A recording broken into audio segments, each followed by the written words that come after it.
Welcome to GateCrashers, a podcast dedicated to kicking open the door to your next favorite thing.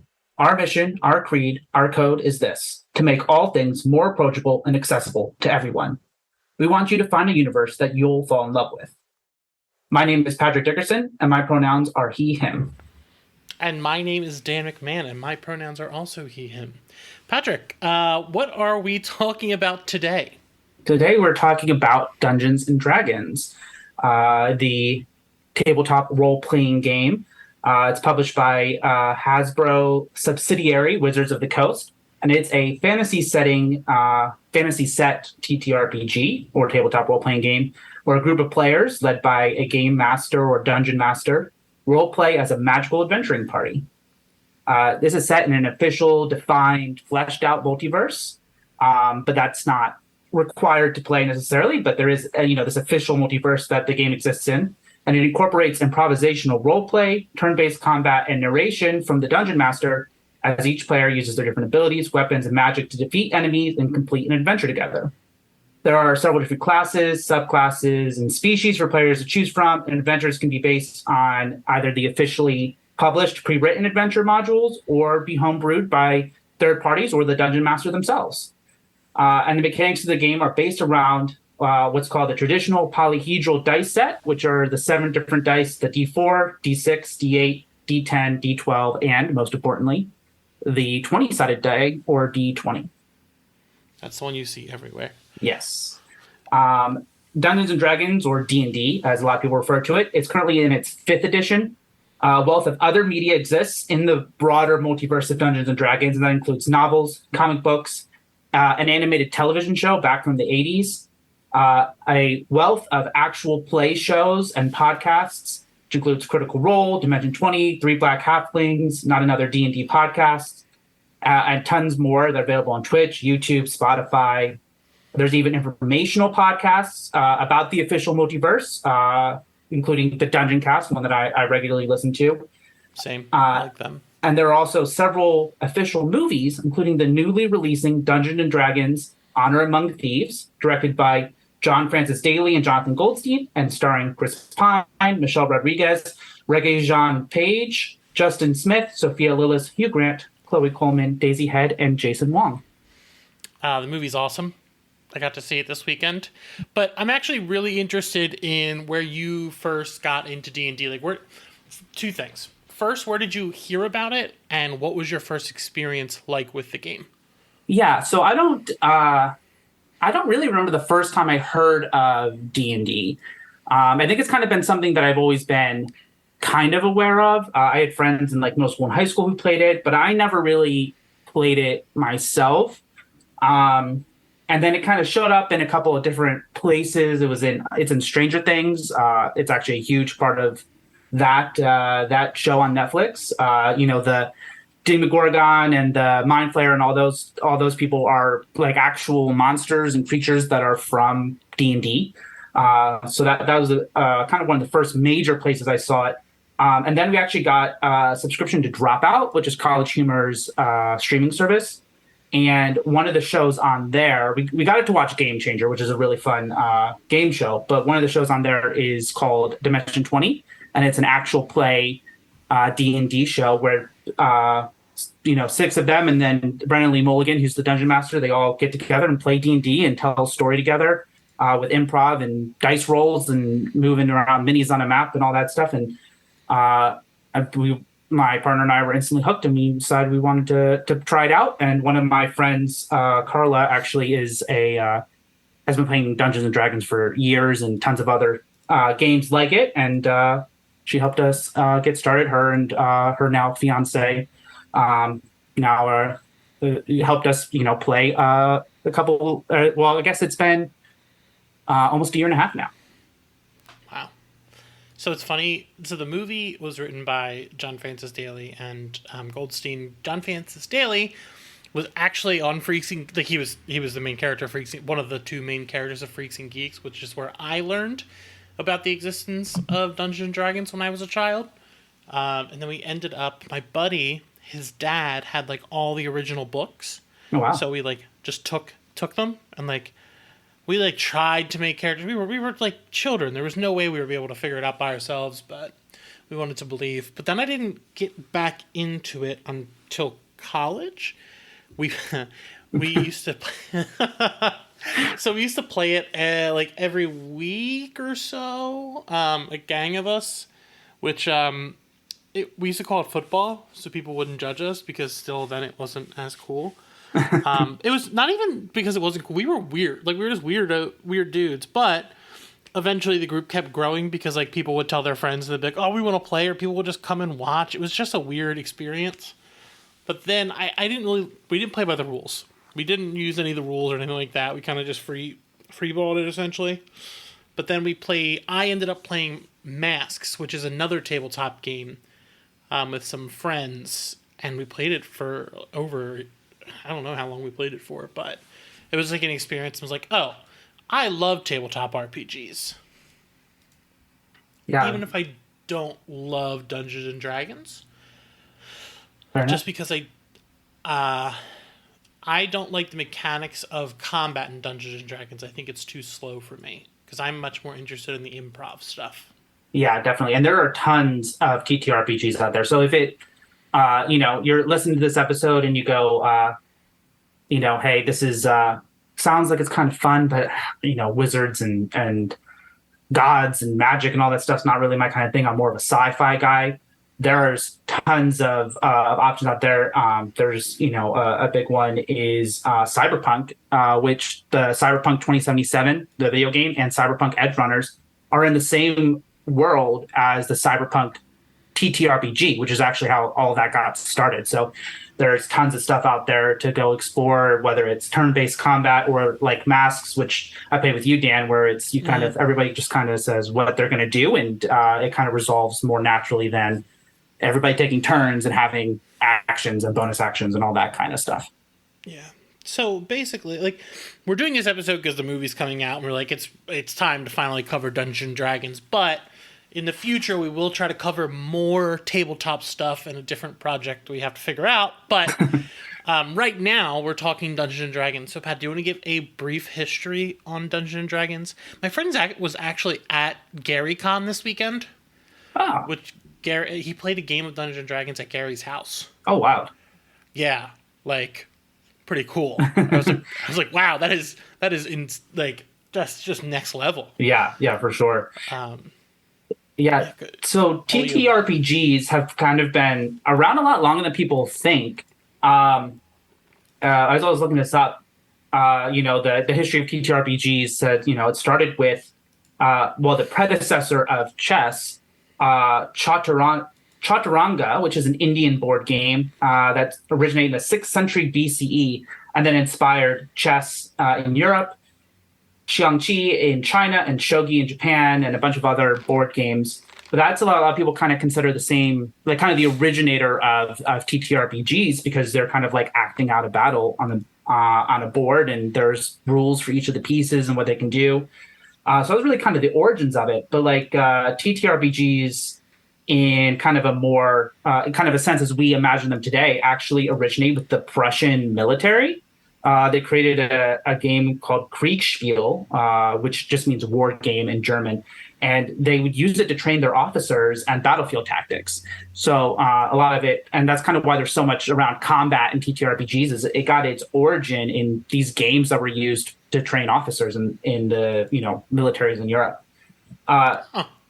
Dungeons and Dragons was first published in 1974 and was designed by Gary Gygax and Dave Arneson, and published by Tactical Studies Rules, or TSR, later bought by Wizards of the Coast.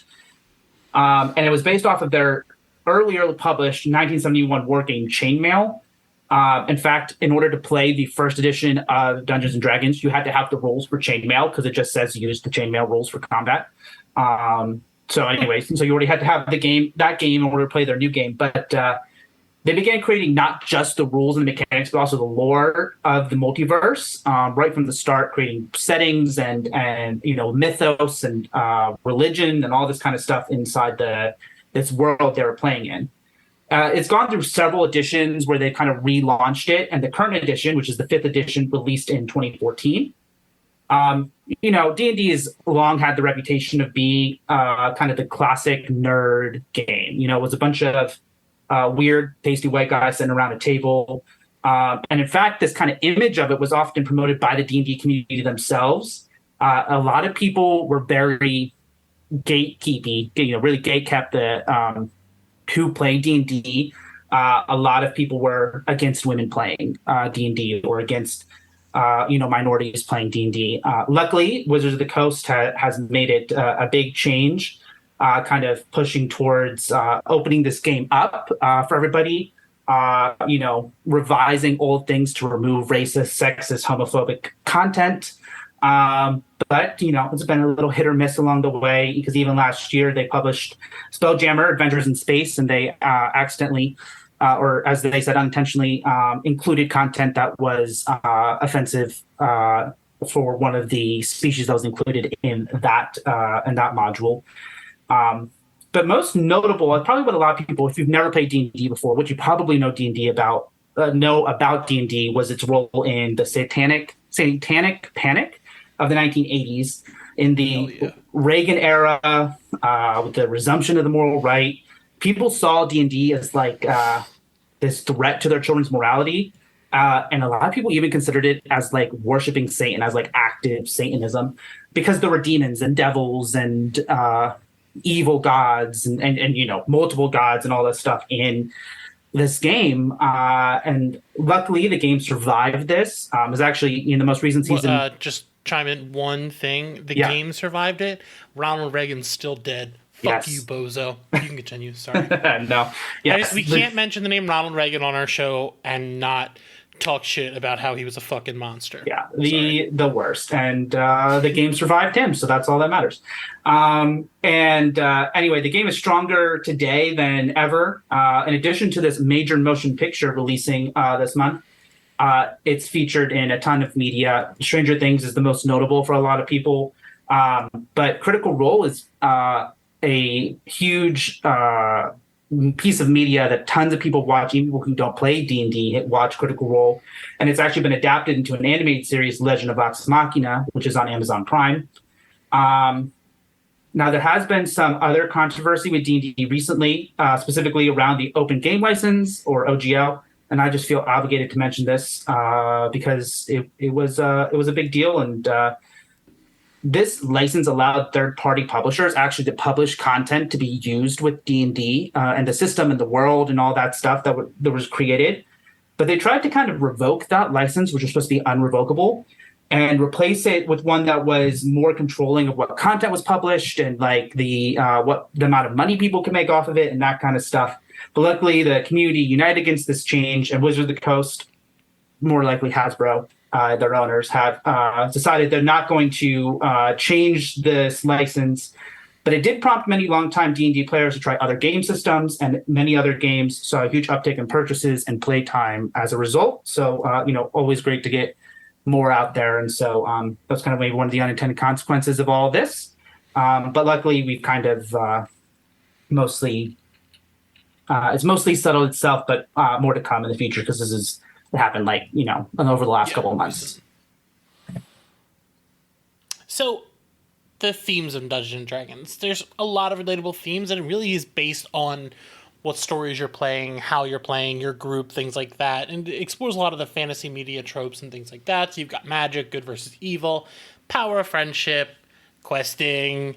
It's basically just playing a game with your friends with the added bonus of being able to commit war crimes and flirt with your friends. Yeah, it's I mean, it's there are a lot. You can war crime and also flirt up and down this game at the same time. At the same time, yeah, it's true. It's fine. It's a war crime simulator. It's fine. It is. They all are. A lot of the ones. Any TTRPG with combat, and also any video game with combat, you get into war crimes so fast. Easy. It's so easy. You can't even. It's a slippery slope. But you also. A lot of people's first instinct is to try to flirt their way out of situations, but we'll talk about that Oh, what when we get to where we're getting it, I do need to mention the one adventure I always want to finish, like I want to play and go all the way through that I never get to. Yeah, But perfect. We who do will. you think will like Dungeons and Dragons itself? So I'm a big believer that anybody can play Dungeons and Dragons. If you don't think that it's for you, give it a shot, and there's a good chance that even if not Dungeons and Dragons specifically is for you, TTRPGs definitely can be for you. There's so much out there worth trying. Now, for D&D in particular, big fans of board games or video games, particularly fantasy video games like Dragon Age and Elder Scrolls, fantasy novels or movies like Lord of the Rings, another magical children in school series that we won't mention. And even fans of anime, sci-fi, horror, and other genres, there really is a niche or an adaptation of this game that you can that really kind of will fit your needs for what kind of story you want to tell or game you want to play. Another big group that I always try to encourage to play this game is the former theater kid. If you were a theater kid growing up, you could act out all these fun, silly scenes with your friends. The kind of thing that you loved doing while you were doing musicals and plays and all that in drama class. And it's if you were a theater kid, definitely give this a try because it's a lot of fun. It's like super fun improv. It is, yeah. And I will say, if the improv part scares you, it's totally fine to just play yourself. If you're just a character that's just you but has spells or has a sword, that's totally fine too. I play characters and I'm also dungeon master. I can't do voices to save my life, so every character has just my voice, and that's fine. There's no need to feel like you have to be like this expert improv or actor in order to play. You can just have fun and be yourself. Yeah, you can absolutely. So the way I like the one really cool thing about Dungeons and Dragons is for people like that, like it's there are like rules and you can like follow the path, like the beaten path of these adventures that come up. But if you're also into being off the beaten path, you can go off the absolute fucking rails, which is so much fun because if you can think outside the box for stuff, you can probably pull it off. Absolutely. But what if people aren't super into the setting of Dungeon? Like, if they're not into fantasy, are there other things you would suggest? Yeah, if mechanics wise or setting wise, Dungeons and Dragons isn't really what you want. There is another fantasy set one called Pathfinder that's really big, actually built off of the D&D rules, but with a lot more customization. There's also the World of Darkness series. The biggest one is Vampire the Masquerade, and it's like a modern setting with vampires and werewolves and all that kind of stuff, like Twilight, but not It's bonkers. Sparkly or anything, unless you want to be. There's also Cyberpunk that we talked about earlier, related to Cyberpunk 2077 and Edge Runner. I think the newest Cyberpunk edition is Red. Is that what they call it? Yeah, Cyberpunk Red is the newest edition of that. And then there's the superhero game Masks that we talked about already. And there's even games with their own set of rules set in the world of Lord of the Rings, Dune, Marvel Comics, Power Rangers. I think there's a DC Comics one. It's a bit outdated, but I think they're making a new one. The Marvel one just came out. Yeah, there's any major franchise you can think of, someone either officially has adapted it or unofficially adapted it, because there's actually adaptations of D&D's rules to the worlds of, or I guess galaxies of Star Wars, Mass Effect. We have actually played, Dan and I, you and I have actually played the Mass Effect one, and there's tons of things like that, and people have adapted it and all that. So tons of stuff out there for you to go check out.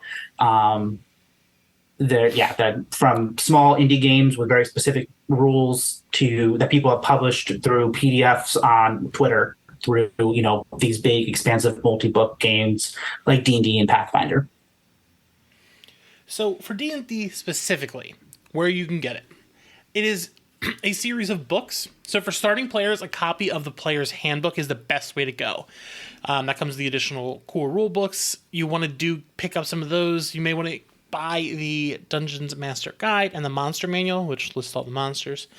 Other important rule source books include, but don't have to have, are Xanthar's Guide to Everything, Tasha's Cauldron of Everything, And Mordenkainen presents Monsters of the Multiverse and Spelljammer Adventures in Space. Spelljammer is really neat. It's like taking Dungeons and Dragons and legitimately just putting it into space. Like I saw an octopus ship. Like it's a lot. There's so many cool things in that. Yeah, it's awesome. There are a number of adventure modules. So what that is like a campaign that they give you. So you don't have to be you can be creative, but like you don't have to like think of your entire campaign on your own. This book will allow one person to guide you.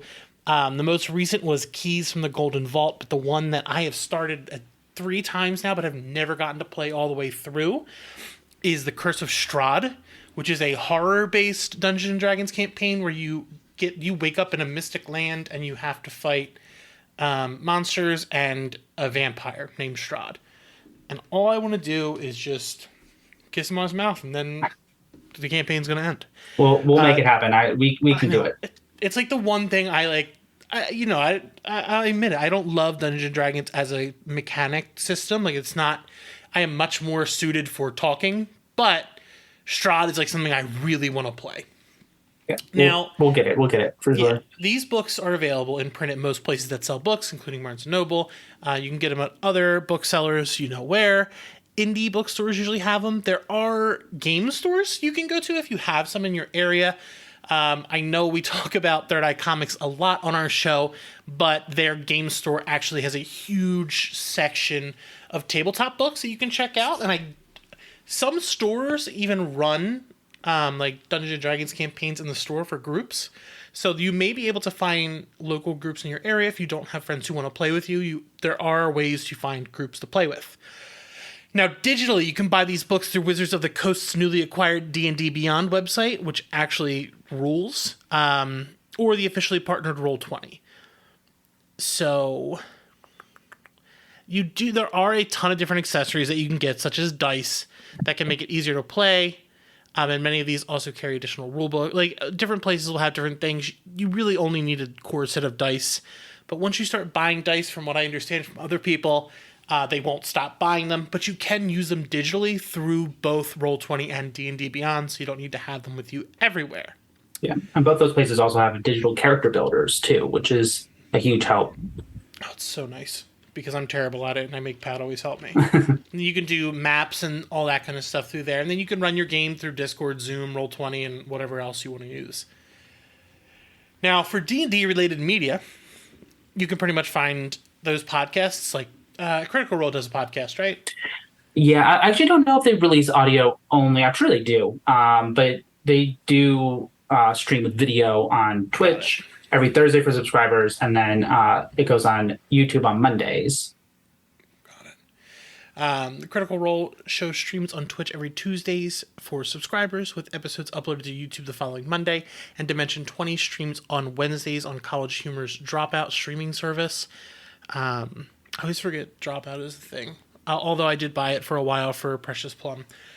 And then Dungeons & Dragons Honor Among Thieves premieres in theaters on Friday, March 31st. So the Friday after this goes out. I got to see it early. It's wonderful. It is so joyous, and it loves its source material. Genuinely loves Dungeons & Dragons. There's a bunch of like cool references and spells and all that good stuff. So like if you love Dungeons & Dragons, you're going to love it. But if you have never played Dungeons & Dragons before, it's just an enjoyable, fun movie. Pat, yeah, I can't wait to go and see it. Sounds great. What is happening after the break? Well, after the break, we are delving into the world of D&D and playing a game with a few of our friends. We are playing a canonical GateCrashers one-shot. So I'm going to pass it off to Kayfabe Dan to explain where he's been since GateCrashers and let you join the world of Dungeons & Dragons. Thanks. Thank you.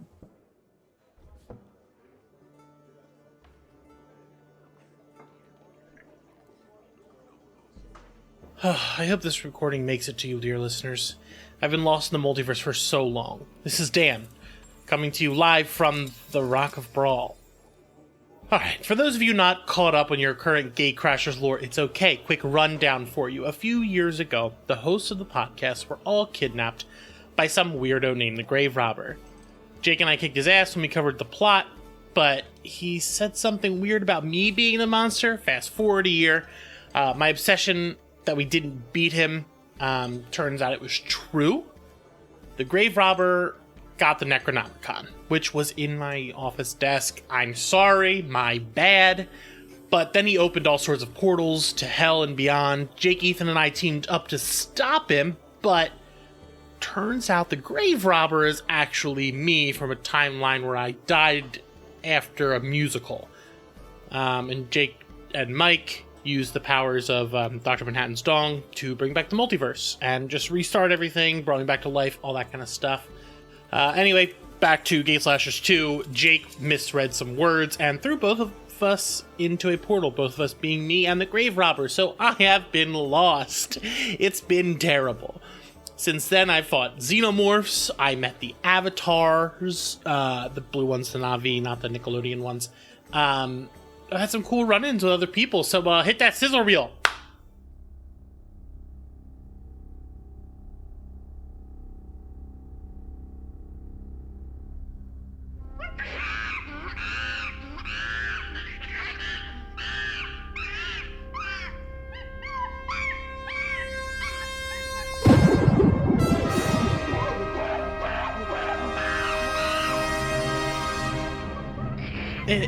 Excuse me, Mr. Apes. I'm not in some sort of Planet of the Apes type situation, am I?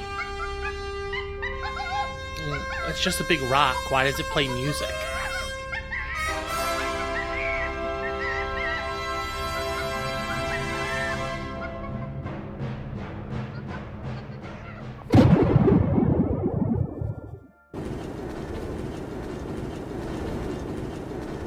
Alright, you're telling me that if I jump with my arms spread into the hay bale, I'll live.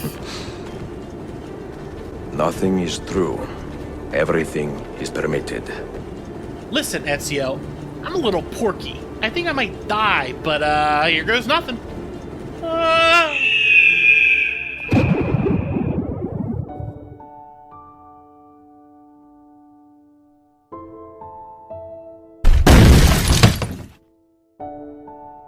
Hello in there!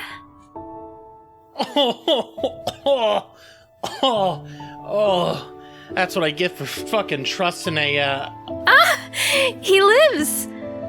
Finally awake, are we? You're... Aerith. It's Aerith. And you are? Nope, absolutely not. I am not doing this one. Not playing in this world. I know where this goes. I don't have a big-ass sword or a gun arm. So I know as soon as that oh no, it's him. Oh, maybe no. he's not alright. There's no place like home. There's no place like home. There's... Oh, Aerith. Please get health insurance. And now, here I am. I've been here for a while. I made a deal with some multiversal being to anchor me here so I can finally stop the Grave Robber by summoning my friends here to stop him.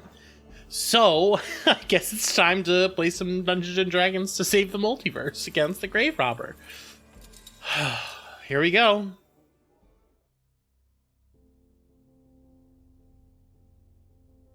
Each of you are in your bed. It's the middle of the night. It's been a while since anything too crazy has happened at GateCrashers headquarters.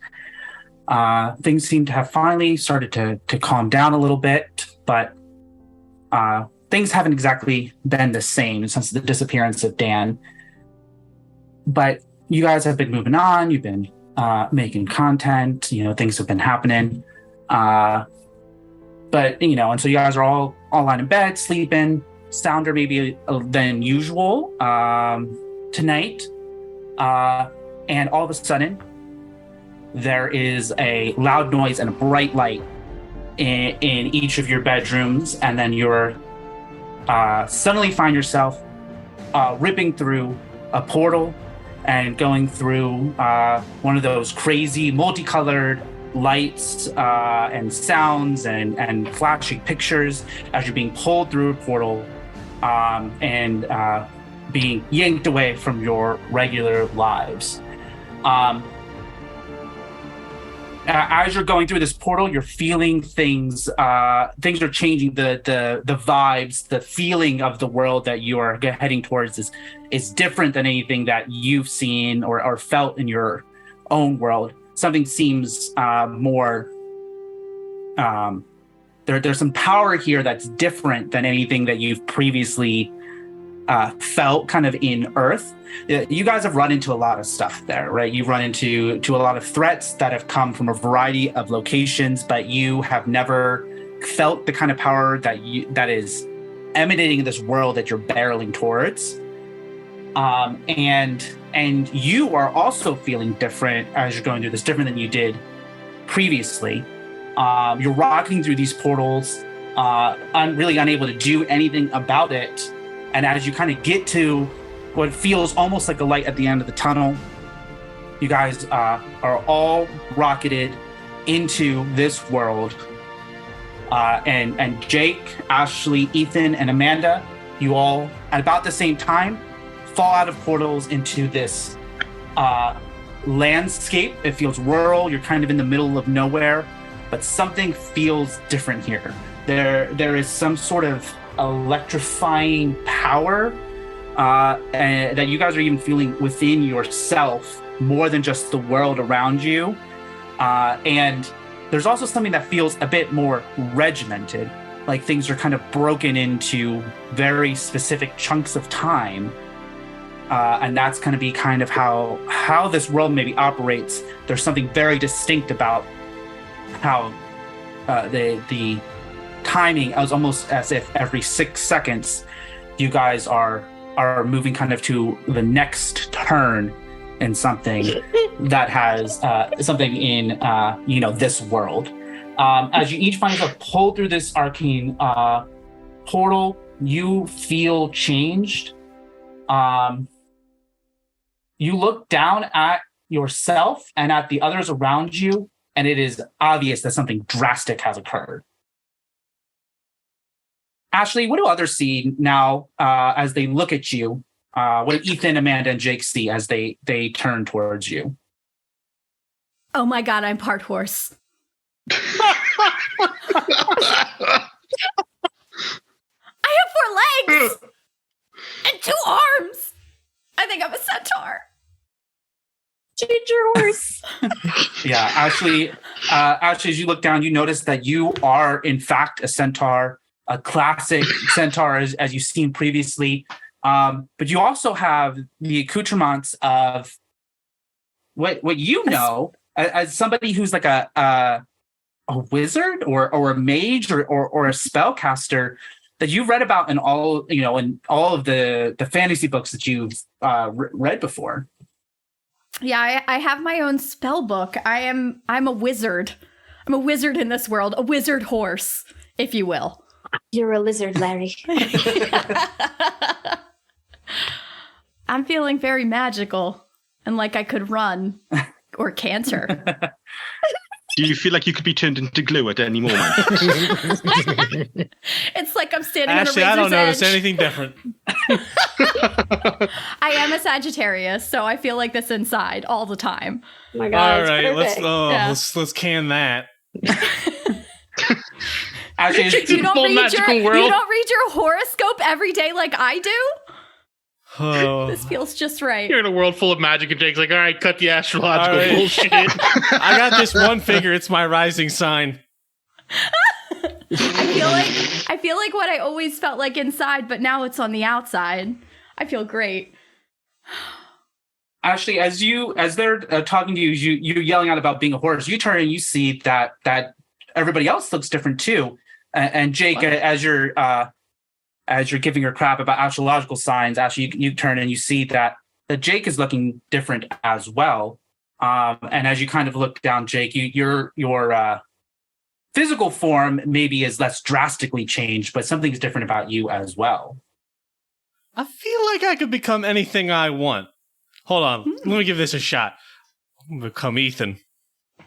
You can if you believe. Now I look like Ethan.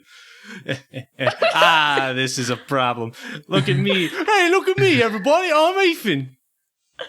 You know for a fact I don't fucking talk like that. Oh, I don't talk like that. No, I don't. I love Can I the shoot British him, Pat? crown. I'm sorry, what was that? Can I shoot him? I mean, you can certainly try to shoot him. I have this ability called Vicious Mockery. I'm going to use it on Ethan. I can use it within 60 feet. Oh, we're already fighting each other? Awesome. Great. Amazing. It's happened a lot faster than I thought it would. Everyone hasn't even done their intros. Ethan, go ahead and roll an attack with what is it that you're my firing God. with? Okay. Was a natural 20. Which is plus 11 as well, so 31. Yeah, so I'm assuming that is higher than your armor class, Jake. What is it that you fired? What weapon is it? That's my bow. Your bow. Go ahead and roll the damage. So, does it come to sneak attack by any chance? No, Is it this actually doesn't 20? kind of sneak No? attack. You guys were far enough apart, and he obviously knows you're there. Okay, but my bow does give me a plus d6, so I can add any type of damage to it, so I'm going to add some necrotic damage to it. Oh my God. That's so many complicated We notes. might have to What just on restart earth? this point. No. You provoked him. Played it through. There's 9 damage. So you take your dragon wing bow, and you feel necrotic energy as you think of the viciousness coming out from Jake. It puts viciousness into your bow as you fire this arrow at him, hit with impressive accuracy. And then, Jake, you feel not just the piercing of the arrow in you, but some necrotic energy enter you as well. Oh, no, wait, I got double the dice, so it would be 14 Oh, damage. doing math.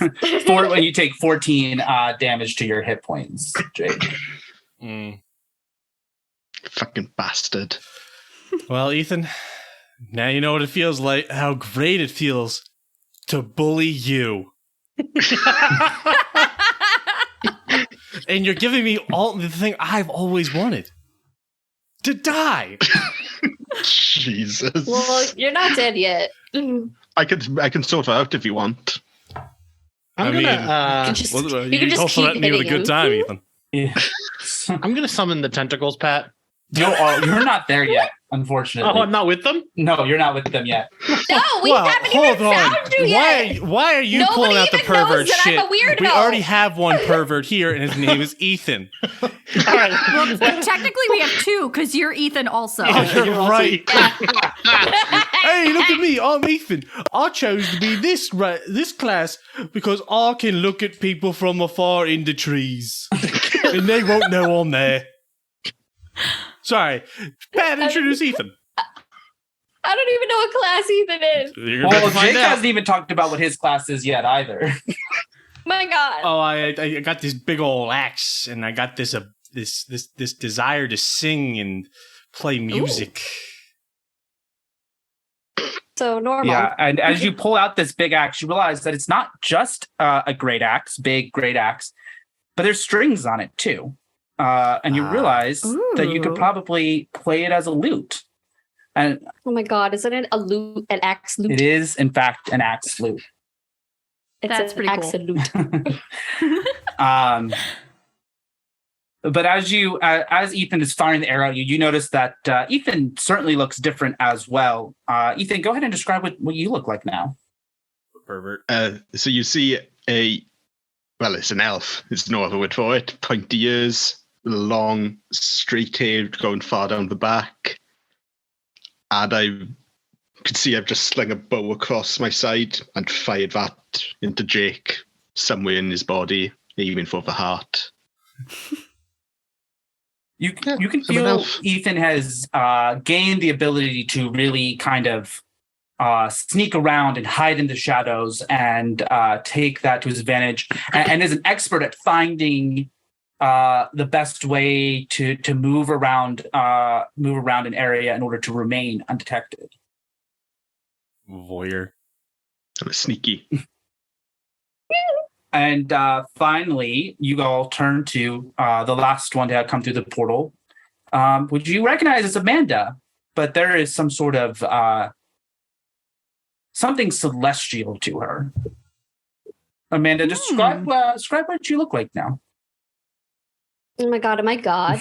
Not God. No, that's Pat. That's Pat. That's Pat. Damn. So I just think it's really dope that I have wings now. But they're also made of skeletons, so Whoa. I don't really know if they're gonna do a lot of heavy lifting. And also, for whatever reason, I look like I'm dead because my skin is just gray. Still short though. Still short. But as you stand Feels there, and as Ethan is firing at Jake, you kind of felt a power come over you as you clenched your fists and realized that you had some sort of power innate in your ability to fight people. Oh my god, guys, I think I'm Iron Fist. And you realize that Amanda's dressed in garb that would suggest, a monk, not of a like a Christian monk, but more so of a Shaolin monk or monk of somebody that is trained in martial arts. And you can see her as she clenches her fists that they glow with a particular light, almost like sunlight. That's dope. I am Iron Fist. Hey, Pat, I got a question. How much damage will my shotgun do to Ethan? Jesus Christ. Oh my god! I forgot to mention I have a shotgun. As you go, and I think your shotgun is 2d8 damage, which means they can do. I'm pulling up your sheet here. I'm not going to shoot him. I just want to plus know. 1. So it's it would do 2d8 plus 2 damage. So it would be something like anywhere from 3 damage to 18 damage with one shot. Keep that in mind. Are you telling me we couldn't escape guns in Fantasy World? Oh no, either? me and Dan have a special exception. Yeah, we have guns. I also have a gun. Oh my god. Yeah, as you guys look, as you guys are kind of exploring the world and seeing yourselves in this new world, you realize that you have weapons and arcane artifacts that are with you for use as you're kind of as you have become the fantasy versions of yourselves in a lot of ways, and the ways that you can and your abilities are reflected appropriately in this new world. As you guys are all kind of talking, trying to get to know each other, suddenly another portal opens up in front of you, and much to your disbelief, Dan walks through holding a shotgun. Dan! Holy shit. Ben! It worked. You're all here. I'm very sorry, but we are Wait in. a minute. Hold on. How did you get out of the snowman? Did you summon me How did here? you get out of the snowman? The what? Never mind. I'm going to turn back into myself and not Ethan. It's got to be real jarring to see 2 Ethans. Oh, there's 3 Ethans. We'll get to that later. But Wait, what? No. quiet down. Sorry you're here. Somehow the grave robber is returned. Oh no. Oh, come on. I have a cloak on, so I pull my hood back and I take my helmet off, and I am a astral elf. So what that means is that I look like an elf. My skin is pink and glittery, and my eyes look like you're looking into space. Because I have been glittery lost thing, in the tracks. multiverse for Oh my, Oh my god. god. unknown amount of time, meeting different people, things, and I've been here for quite some time. Because I've been trying to stop the grave robber here. So all of you have been brought here and turned into whatever the hell you all are, because that's what fits you most for this world. And I don't know. as you're saying know what this, that says Dan, about me. coming in behind you is a large cube that appears to be made of like Jello. It doesn't speak, but it laughs and it jiggles when it laughs. It's like, Oh my god. Oh my god, can I hug it? Can I hug it? will Can I swallow hug you. it? He will swallow you. Oh no! Everyone meet Ethan. Can you tell it not to do that? I've been here. I have been here for some time. I made a deal with let's his name's Hadar. Not a good thing, but it did give me powers, and I was able to bring you here with it. So it's time to finally stop. Well, let's see. Time to finally stop the grave robber. Yeah, what are you talking about? We've got sure, GateCrashers 3 this year. Yeah, Dan, we can't be definitive. Unless we did start one a of us superhero, so dies during things this come back. campaign. We need him for the lore. Yeah, we died enough. Well, I died enough. So, Well, we got that one death that we never explained how we came back early. which one? Very early. I can't remember. It was during the this Super Sons era. Oh. But then again, you don't. I'm sorry. We killed. about Well, that. that, Don't worry that about universe is reset. Anyway, Hey, I need everybody to roll a perception check for me, please. Okay. You Good bitch. hell perception. yeah, plus What do 6 I- on what do that I one. roll? Swear to fucking. So you'll roll a d20 and then add the plus to your perception. That's listed next to perception under your skills on your character sheet. I got a 20. I'm an 11. 26. 17. I got. 11. And Jake and Dan, what did you get? 20. Hold on. I'm looking for my perception.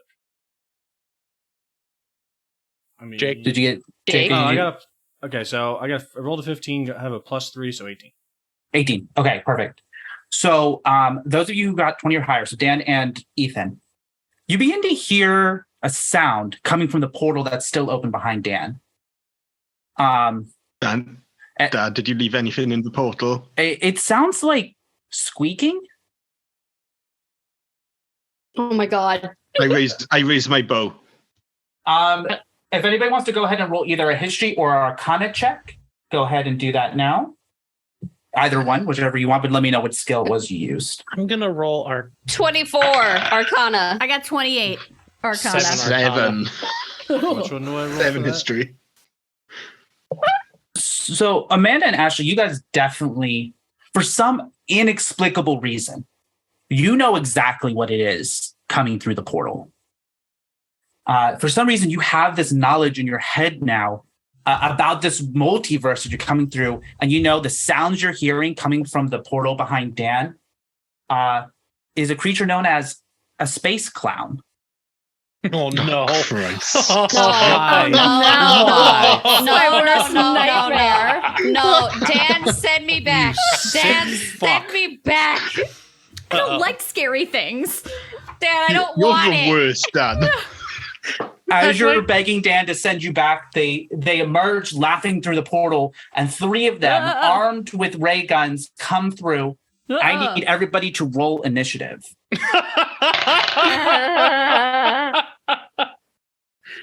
That's a 10. A 9. Which Why one am can't I find rolling? initiative? 23. It's right next to There's your an armor. armor class. Oh, thank you. Where's that? So Oh, wait, there it It's is. right under walking. Is it INT? I got a 13. yeah. Yeah. No, it's Okay. it is here. I'll just tell you. Actually, it's it says initiative. You have a +2, and it says initiative. I got a 13. Why Jake's am got I... a 13. If you look dead center I in the see middle it. of your I see page, it. Okay, I did it. All right. Okay. I got a 16. Okay, now I know I can roll with this. 16. I got one less than Amanda. I don't remember what the number was though. Yeah, I got yours, Dan. Thank you. Did you get mine, Pat? Yes, I did.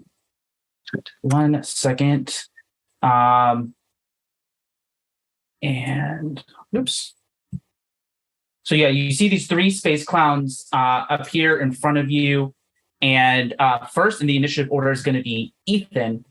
As you see them come through with their guns already pointed at all of you. Okay, cool. Far away are they? They are 60 feet away from you guys. Okay. Are they close to me though, Pat? Yes, sorry. They are, I would say they're probably 10 feet behind you, Dan. Okay. Shit. Okay. So none of them are within 5 feet of Dan. No, they're not within 5 feet of Dan. That is correct. Okay.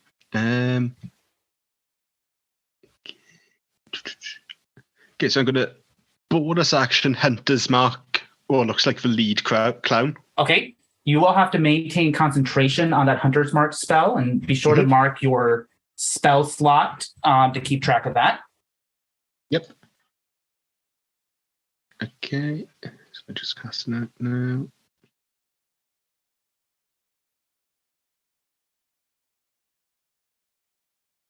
So I'm gonna roll on to attack with my bow. Okay. Go ahead and roll hit.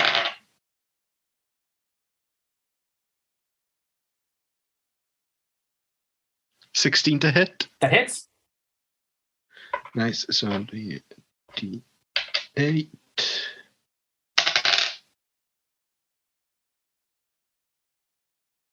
Yes. So I'm doing math.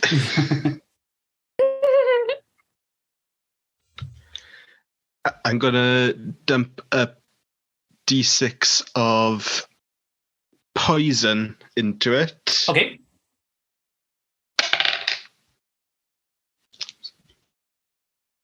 Can I mark someone as a favored foe? Does that cost anything, or is that just automatic if I want it to be? It is automatic on your hit, but it applies the next time you hit them. So I wouldn't give a D6 this turn yet on it. Correct. But I do give a D6 for Hunter's Mark. Yes, that's correct. Yeah, because you cast it first. That as well. I guess for the listener, everybody is level 14, which is why there's a lot of add-ons and additional stuff. So you guys have a lot of things. The highest we've ever gone is 5. That's 16 damage. 16 damage. Perfect. The arrow, you shoot the arrow, it hits him and embeds itself in his shoulder. It definitely did damage, but does not. He still looks pretty healthy. Get fucked, you vagrant piece of shit. He actually turns around. He's going to take his ray gun and fire it at you, Ethan.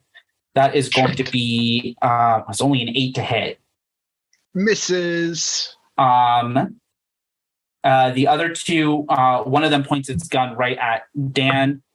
That is going to be a 23 to hit. Oh, fuck me. Which will do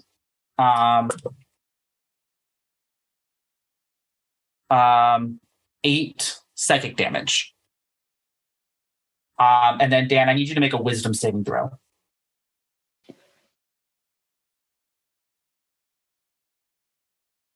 He's fired his ray gun at you. Sorry, what was that? 9. You now start perceiving everything you see and hear as hilariously funny. And you are now incapacitated, meaning you can't take your turn unless you pass the saving throw again when it becomes your turn again. Good. So you just see Dan get shot in the back with this ray gun and immediately just doubles over in laughter. Well, it doesn't look like it hurts. Do you think it tickled? The final one, the third of the space clowns is gonna point at Ashley and is going to use a shock attack. That is going to be a 13 to hit. Does that mean I roll something? What is your AC? AC is the words for The armor class. Armor class. Next to Yeah, initiative. so 12. Okay, so this hits, and that is going to be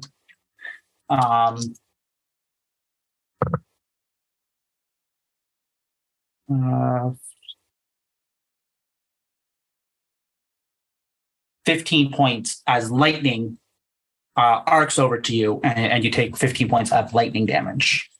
Ow, that hurt. Jesus Christ. Do I then also move my hit points down? Yes, yeah, you'll move your hit. So yeah, you can on D&D Beyond, you can type in 15 and then press damage, and that will reduce it from your You also current. just like tab it down. Okay, so 15 damage. Okay. And with All right. sorry. And with that, Ashley, it's your turn next. Okay, so is he still 60 feet from me? Yes, he is, and Dan is still 10 feet away. Okay. Oh, so if I throw something, that means Dan can get hit as well. Potentially, if it's an area of effect situation. If it's something that's just a hit, it will hit just that person. But also, you could choose to,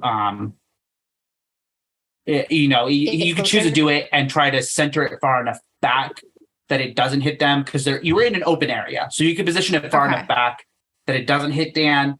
And in fact, you actually hear, Ashley, you hear your spell book. Yes, I am very excited. I feel the aura coming off of my spell book, and as much as I'm like super scared that we're in this situation, everything inside of me is screaming with excitement a little bit, because this is everything I read about, and I am excited to be living it a little bit, minus the space clowns. I really She's a don't. witch. I don't know that the space clowns really fit into my fantasy of like what I wanted for this, but I'm gonna go with it. I pull out my spell book. Yeah, your spell book. You hear it. You hear something whispering in your mind as you pull out your spell book, Woo! and you hear it goes, Huh? "Use fireball."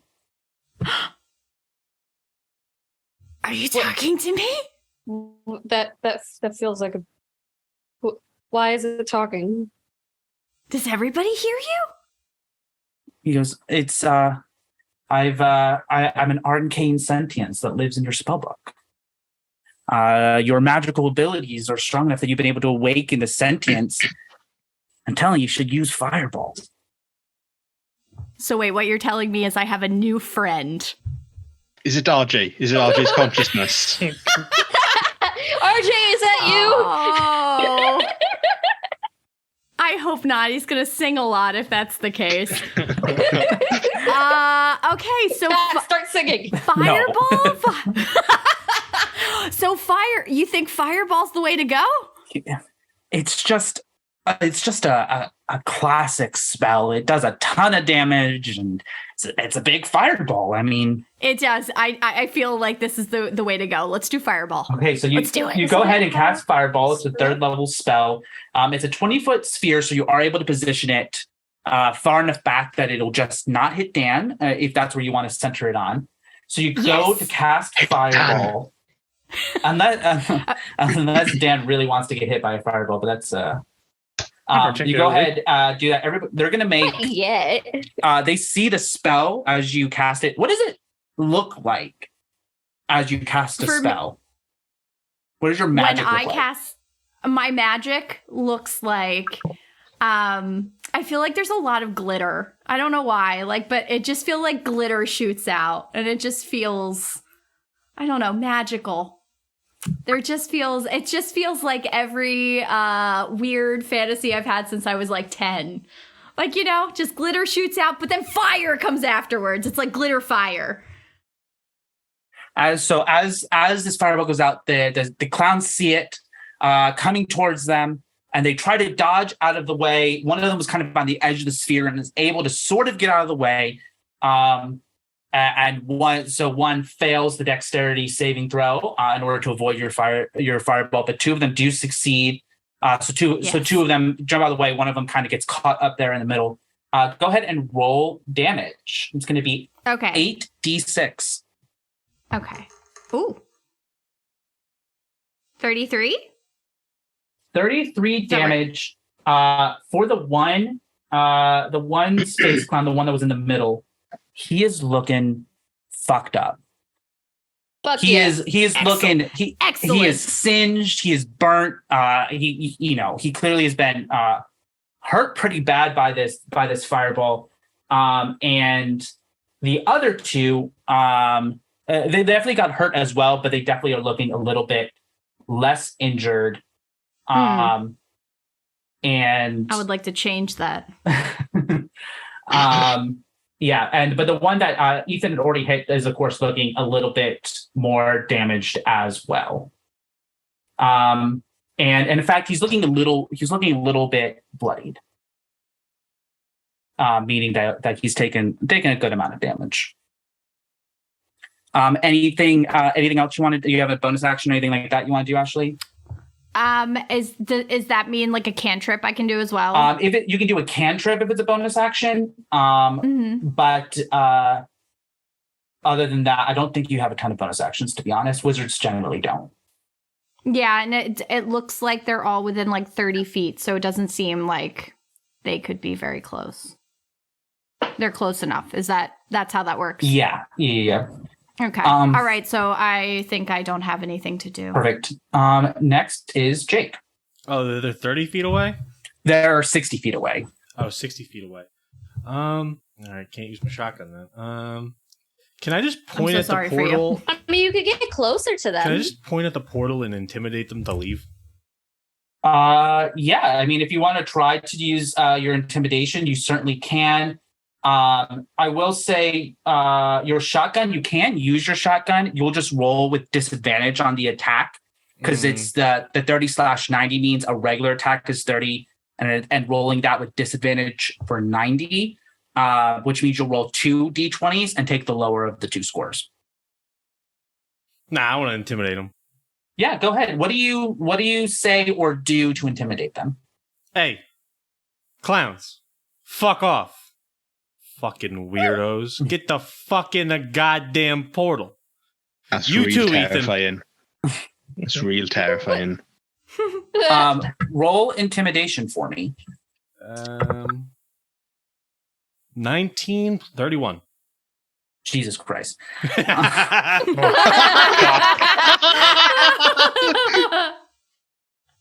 All right. So as you yell at them to get in the portal, you see the one that's got really fucked up by the fireball spell. He immediately is like, he's like, yep, got it, and runs right into the portal. No questions asked. You do see the couple of the other ones are the 2 other ones. One of them hesitates a little bit, and it kind of runs in, and the third one tries to stare you down, and is staring you down, trying to get you to chicken out before he chickens out. But having only rolled a 19 on the die instead of a 20, he just can't do it. He loses it, runs back into the portal as well, and the portal closes behind them as they run away. And you guys are now out of initiative, as you guys have handedly. What the fuck? I can't. I wanted to hit something. I can't believe that fucking worked. God damn it! Jake just told them to go away. And they did. Yeah. So for context, if anything that were the difficulty class where you have to get a 30 on a skill check is considered in the rules an impossible task. And he rolled a 31, so I had no choice to be like, well, I guess you fucking did it. It was either that or I used vicious mockery and just heckle them. No question. Is Dan still laughing? Oh, yeah. It lasts a full minute, so he is still laughing. Dan, if you want to go ahead and make another wisdom saving throw. Yeah. Are you fucking kidding me? 10. Oh my god. Yeah, he's still laughing. I'm using physical looks like dice looks like he's fucked. Time to put him out of his misery. I got the shotgun. Can my Ethan move to swallow the other Ethan? Sure. He moved. You see this gelatinous cube. You named it Ethan? Yeah, it's my new Ethan. I see it coming towards me. I activate Nature's Veil and go invisible. Ooh. Pervert. So And go into stealth. So as it's moving, hide. as this is all happening, Dan, you do start to feel the laughter kind of fade away. You're able to kind of you're still, kind of like you're trying to say something. You can get a couple of words out while still laughing. You're not fully incapacitated anymore. as this effect starts to wear off. Your shoulder does also really fucking hurt. I mean, you were shot. It's just that your immediate response from it was to start laughing. Good. And we have no healers. Excuse me, I have some I've small got a bit of amount healing. of stuff. Wait, you gain +1 bonus. I can do some healing, but Yeah, I I can do can very only do it basic. once.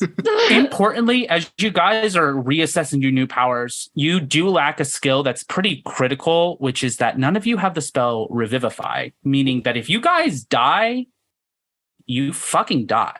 You're fired Oh, from sweet. Gang No need to be on the Crashers. podcast anymore. Dan, you Jumanji'd us. Oh fuck. All right. Well, that was The weird. goal is to die now. Being that we found out The goal is to die. the grave robber is me, the clowns make sense. We should probably figure out, well, if we are going to die, if we don't beat him, we should go find him as soon as possible. This world, kind of dangerous. Do you have any clues as to where he is? Dan, where's he at? Where's he at? Huh? Pat, do I have any clues as to where he's at? Roll history for me. Oh, Ooh. fuck. Are you 7? All right, I'm done rolling with the fucking D&D Beyond fucking nonsense. I'm sorry, was that a I don't know, 7? Dan. I got a That's 30. a 7. This is a 7. Yeah, you know he is on this plane, and that's all you know. He's here. Is there a town nearby we can go ask someone? Amanda, you see a sign that says that there is a town down a path, and the town is called it's like the sounds are a little weird. They're not really kind of the names of a city you would fully expect, but it's pointing towards something that's called Baldur's Gate. Jesus Christ. My dog? Baldur's Gate. Mm-hmm. Yeah, it's a sign pointing that way. As you look, it talks about it says to take underneath it. It says approximately 110 day to get there. Fuck is 110 day? Is it a 10th of a day? A 10th of a day? I can't do that kind of math, but The rest, I guess this is our only option. as the rest of you kind of look at the sign, you're not really sure how Amanda got that from these symbols on the sign. I don't see what you're seeing. Just a bunch of squiggles. Amanda, you know how to It read? says it. Wait. I'm not the only one who's illiterate? I know how to listen. I know I haven't read a book in like 6 years since starting in publishing, but like I know how to read. I would hope so. You're in Do I know how to- publishing. And clearly it says whatever the fuck you said, Balderdash or whatever. Baldur's Gate. Baldur's Gate. That's my Dash. dog's name. He can jump it. He jumped the gate.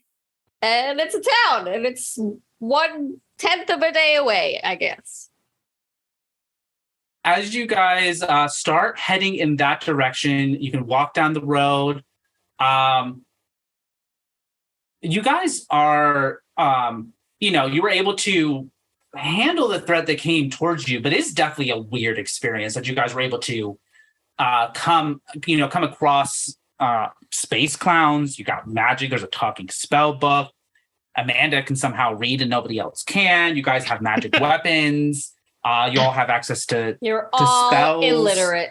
Or magical abilities. It's all very weird. And it seems the only person who really knows what's going on, or at least sort of knows what's going on, is Dan. Mm-hmm. How did you get here? Well, I was passing through. Okay, so since I've been thrown into space and time by Jake not knowing how to read, back in GateCrashers 2, I still don't. Apparently. I have been going from multiverse to multiverse. I've met the Muppets. I met Wolverine. I went to Was Avatar. Kermit nice? Hold on. Was Kermit Yeah, nice? Kermit was very nice. I went to Avatar, the blue one, not the Nickelodeon one. Sort of a good one. The good one. So Pandora. Whoa. How whoa. wait, All right, I'm using words. vicious Ethan, how mockery did on Avatar Ethan. 2 do in theaters? Did it do well? Oh, it did amazingly. I think it's like the fourth, third highest grossing film of all time. Good. That's How all much did Avatar: The Last Airbender make at the box office? Okay, That's the it's bad a version of television Avatar: The show? Last Airbender. Television show. I have been here for a while, and I do have a lot of friends. I call bullshit. Including the cube. Pat, I have Minions of Chaos. I can just have an elemental with Show me the minions. right? It's once per long rest. I can just have him for 5. It doesn't say a time. Let me go read Under it feats and exactly. traits. Show me the minions.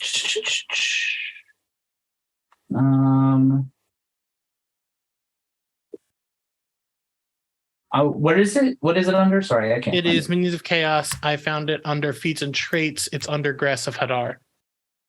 Right? Did you pick it because it has the word Oh, minion in it? in each of your turns when you hit a maybe once per long rest, you can conjure elementals using Warlock. Yes, you can.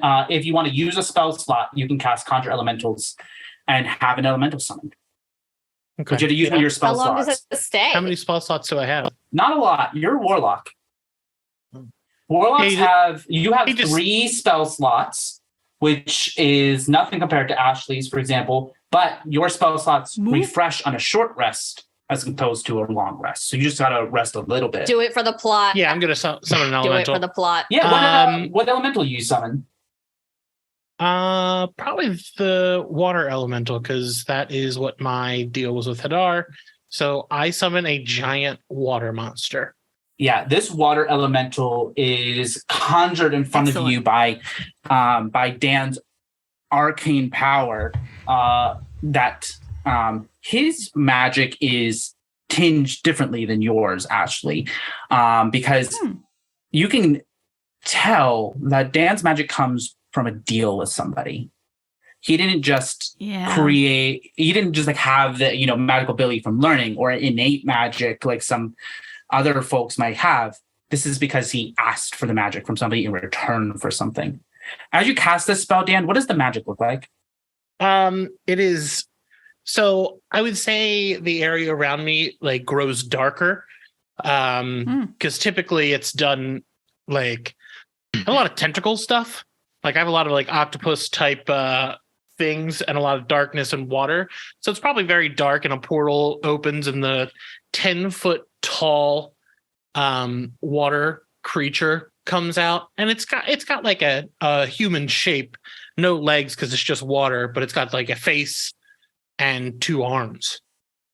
Wait, so this thing's made out of Guillermo water. del Toro shit. It's hanging. Matt, can I use my brewer's tools on this thing? Oh, no. You can certainly Do try. not, no. As it is No.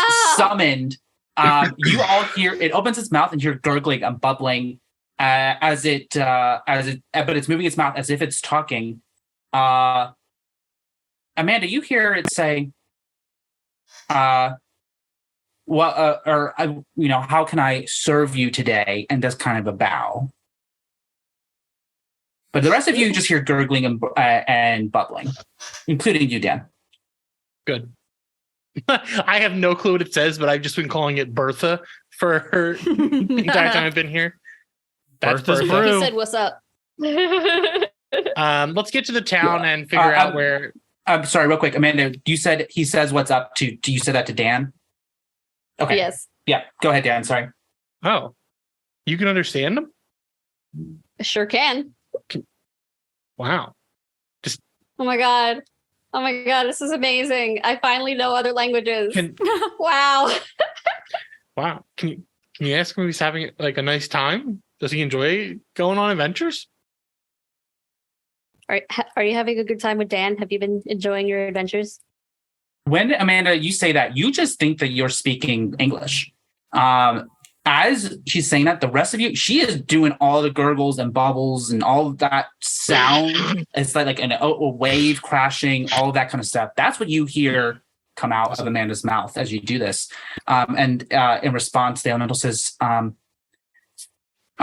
he keeps summoning me to And then usually there are other people there, and he goes, "See," and then kind of dispels me, and then that's been it so far. So Jesus Christ. Otherwise I just kind of live in the elemental plane of water, and it's it's not a bad gig, I guess. Is anybody He thirsty? said it's fine and that you've been using him as a party trick. Cool. Yeah. Well, this time you're not a party trick. You're a part of the party. Let's go. I'm Wordplay. gonna turn it into booze. Is it like a As you tavern? guys are continuing down the road, you actually see somebody who looks like an elf to you guys.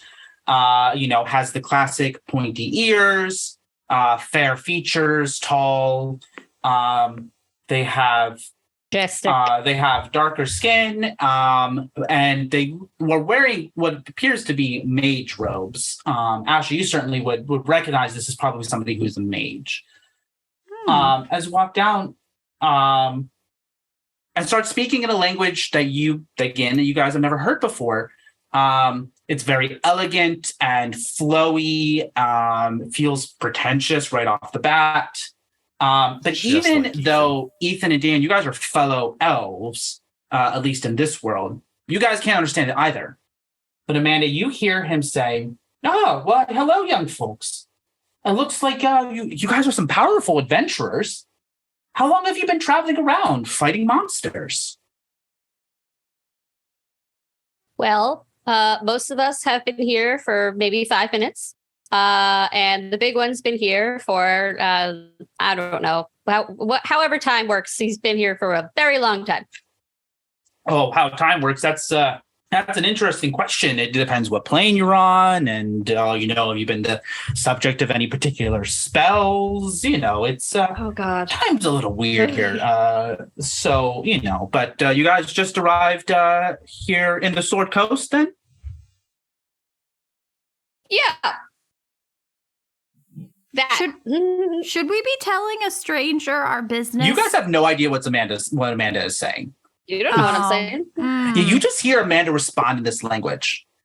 Amanda has seemed to have unlocked the ability to understand and speak whatever language she wants.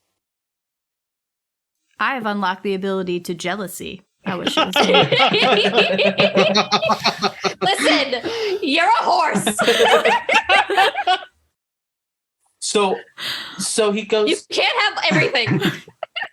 So this elf goes, But I "Oh, want well, I'm sure you've adventured previously in, the other parts of Faerun or Torreal or here on the material plane." And then he turns to Ethan, or maybe the Feywild, looks at Dan, or the astral plane or wild space. Or if you were jumping planes into the Shadowfell, the elemental planes. There's the outer planes too. There's Mount Celestia. There's the Nine Hells. I mean, did you go to any of these places? And you guys can tell he's talking about all you guys as he's like pointing and indicating. It is not. It's clear that he expects you guys to maybe understand what he's saying, even though he's speaking this language none of you understand. Fuck's he saying, What guys? the fuck did he just say to me? I don't know. They're all I don't deaf. know, but I want to hit him. It's I'm not fine. I want to hit him. They're all deaf. Ignore them. We're all ready to fucking fight. They're all deaf. Just ignore them. Pat, They can I have no throw idea what's Ethan into this happening. guy? Please don't do that. Don't do that. Ask him. No. Ask him if he knows the grave robber. Ask him. My companion wants to know if you know somebody called the Grave Robber. You see, he looks there. No, that name doesn't sound familiar.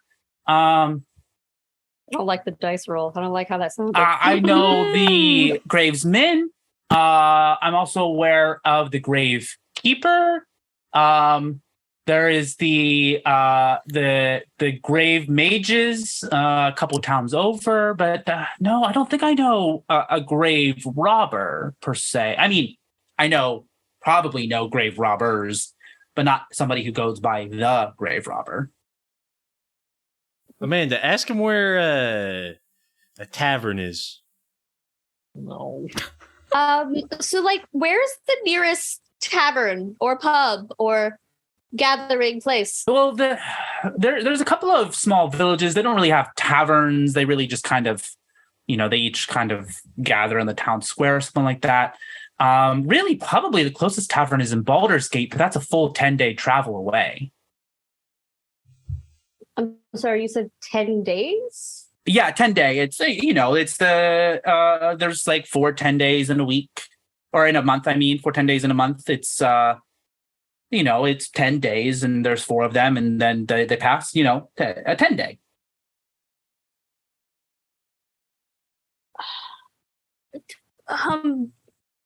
What'd he say?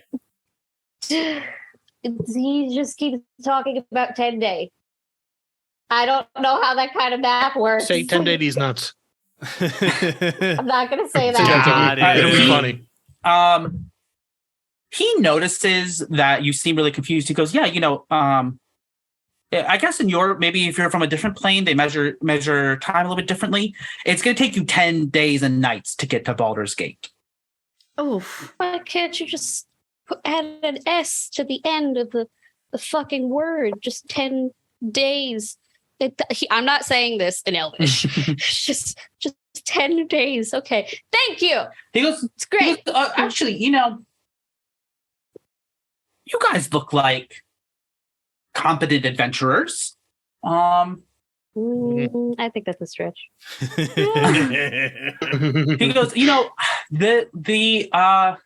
the local lord who lives over in the manor house, a few miles from here, he has been he's been on the lookout for adventurers. There seems to be there's like a local dungeon that it's haunted by the spirits of the dead, or some arcane something or other. You know how it is. And anyway, there's a lot of the monstrosities and aberrations and all those kind of things that like plague our lives day in and day out. And they've kind of been a terror on the countryside, taking the livestock of farmers and all this kind of stuff. We really would love if you guys, it would be great if you guys went and took care of it, and you can go to the local lord for a bounty. He would probably pay you some gold pieces, good amount of gold pieces for taking that out. If you're interested in doing that, they got all the classics are there. There's owl bears. We've been having issues with kobolds and gnolls, displacer beasts. Somebody even says that they saw a beholder. Anyway, it just sounds like a ripe thing for adventurers if you want to go check it out. Guy says we could go on a Legend of Zelda quest and get some money. I'm in. Yeah, all right. All right, let's do it. Show us to Cool. Yeah, sure. show us to the rich we'll do it. place. He goes, perfect. Yeah, if you just kind of he gives you instructions on how on vaguely how to get there. He kind of like points on the map that he has and goes, hey, it's over here. Kind of explains how you get there. If you guys wanted to go and check it out. And he goes, yeah, be careful though. There are some raiding bands of orcs. You know how it is. Sweet. And so just be on the lookout as you guys are traveling. You don't want to end up, well, you guys can probably handle the orcs. I'm sure it's fine. And he kind of just like waves his hand, does some prestidigitation and walks away. Nice. I don't like that guy. Yeah, well, you don't like a lot of people. A little flashy for my taste. I don't like a pretentious fuck. Hey, Dan, do you mind rolling a history check for me? Yeah. Let me pull up this. Where is history? Give me a second. Yeah, 10.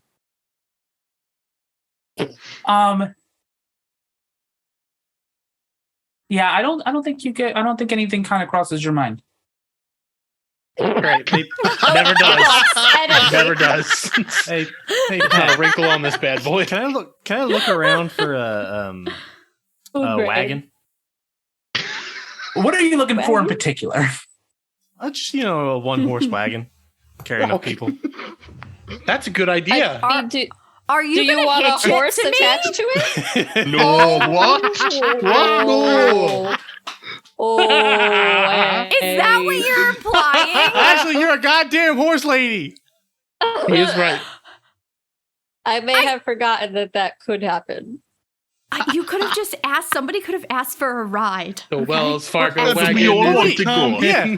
Well, you're just going to let the little one get right on your back while the rest of us have to walk. That's I'm just fine. going to start walking in the direction Yeah, I'm gonna go. of the rich people. That's all I Do can. I walk faster than everyone? I think so. I think your speed is 40. So yeah, I would say you do walk. My a little speed bit is faster. also 40. But not faster than me. Not faster than Amanda. Amanda, as you go head along the path, you all on instinct fully Naruto run. I am. Wait, before she gets 60 feet away, I use Vicious Mockery. No! Oh, Are look you- at me! Are you actually casting Vicious Mockery? No, not this time. Not yet. Okay. One of these, Just you gotta tell me threatening. when you're serious because we do have to resolve that if you do. So Yeah. I'm No, 'cause I'm that's a riding damage inside the water roll. elemental. You're inside the water elemental? Is it like can you breathe? I can breathe. Or I is don't- like your I can face breathe underwater. exposed? Or oh, right, you can breathe underwater. He's like armor. So You so just so you're all aware, I am pretty good at finding my way through woodland and stuff. So if you want me to God damn it, lead, Ethan. God damn okay, it. you gotta keep up. Yeah, he's good at peeping. All right, so head to the castle, right? I'm gonna need everybody to. You guys are heading towards a dungeon, so you're gonna have to kind of go through some wilderness. Dungeon is kind of like Sweet. part of the elf described as kind of part of this like an arcane kind of area where a bunch of wizards used to be at casting some darker spells, but there's probably some powerful artifact or magic attracting creatures there, and that if you're able to go kind of handle it, that you'd be able to help the town out and get paid afterwards with some money and all that stuff, which dollars don't work here, as he was talking about gold pieces and that kind of stuff. So pounds. I'll give you a Who pound. carries cash anyway? if you guys as you guys are trying to find this path, I need you guys to go ahead and everybody needs to make a survival check, which in order to find the paths and stay along it, we're going to have to do a group survival check. And that means that enough people have to get over the difficulty class here for you guys to find where you're going. Where am I? I got 19. 33. 17. Where is that? What the fuck? 15. I told you I'm good at this. I'm sorry, Ethan, what did you say you got? 33. 33. Okay, 19. Natural 18. Whoa. Oh, he has a plus 15. Yeah. Do I click Got on it. that? Survival? Where's that? Bottom of The your very thing. bottom. All the way at the bottom of the Ah. list of skills. Okay. I got a 15. And Amanda, what'd you get? I got a 5. I got a 17. Jesus, Oh, Jake. 5. You suck And so actually, much. you got a 19? I did. Okay. So you guys are able to kind of follow along the path. You're able to find kind of the trail that leads there. Ethan was able to kind of really zone in on it. The rest of you guys were able to kind of help identify stuff as it's going along. Well, most of you at least. Jake, you kind of keep getting turned around a little bit, and Amanda runs. Can we leave him behind? Amanda, Can I start Naruto using- runs back, turns you back around, pushes you forward. Naruto runs back to the front. Can I just wrap my rope around him? Yeah, Yeah, really. absolutely. God, this is how Noah Zoro feels, isn't it? Can I Yes. can I just keep an eye out for any orc parties? Apparently, Can I start using my axe to deforest everything? No. You can certainly start No. trying to cut down trees. Ethan, go ahead and roll a perception check for me. We like conservation. This ain't our world. It definitely is obvious that orcs are in the area. There's a lot of signs. Orcs aren't particularly careful. There are signs that orcs are there. So the rumors about the orcs are pretty obvious. Are there any more like Oh, I thought you meant making a signs line like towards this us is or my anything? swamp. No, not like that. Sorry, say that again, Ethan. Are there like any signs of that they're heading towards us to attack us? while we're on our way to this dungeon? Not at this time. Okay. If everybody go ahead as you're walking through, you're walking through the forest, and you do kind of see things are strange here. A lot of the animals you expect from from Earth are here as well. A lot of the birds. You see some deer at one point. You see a lot of the same things, but there are definitely creatures that are unusual. You see some birds that are flying that you've never seen before and don't really kind of match into this temperate forest kind of situation. It feels like you're walking through a little bit like it's the forests in the Northeast, but then you realize that there are things that just don't fit here. At one point, you actually see kind of what looks like sentient fire or animated fire kind of float across above the trees. You see a great flying reptile of some kind, not a dragon per se, but a large reptile with wings flying above it. And a lot of things that are strange and unusual, magical and fantasy, that you would expect to read in some of your books or see in some of these movies that are they're kind of around you as you guys are doing it, and you're really successfully kind of walking your way through the forest. You come to a river. And it's a pretty wide river. You realize that you'll be able to ford it, but because you had to walk through the river, and all that the trail on the other side looks kind of like something. It's on another side with it's a very crowded with trees and all that kind of stuff. So it's a little hard to you're gonna have to repick it up. So I'm gonna need everybody to go ahead and do another survival check for me. For the water? Once you guys once you cross the water and are on the other side. Oh, okay. I was going to say, because I got a 7. water is nothing for me. We're not doing so hot. No. Oh, I got 28. 20. Wow. Wow. Not a nat 20. I had 19 plus 1. Gotcha. Ashley, what did you get?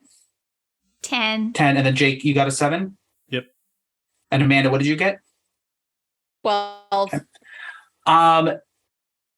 Ethan, you find the path and able to pick it up. But as you're going, you realize that the rest of your, you and Dan are kind of there, but the rest of your group is kind of, seems to have kind of gotten off trail, and you have to double back and find Ashley, Amanda, and Jake because they have. Oi, fuckheads over here.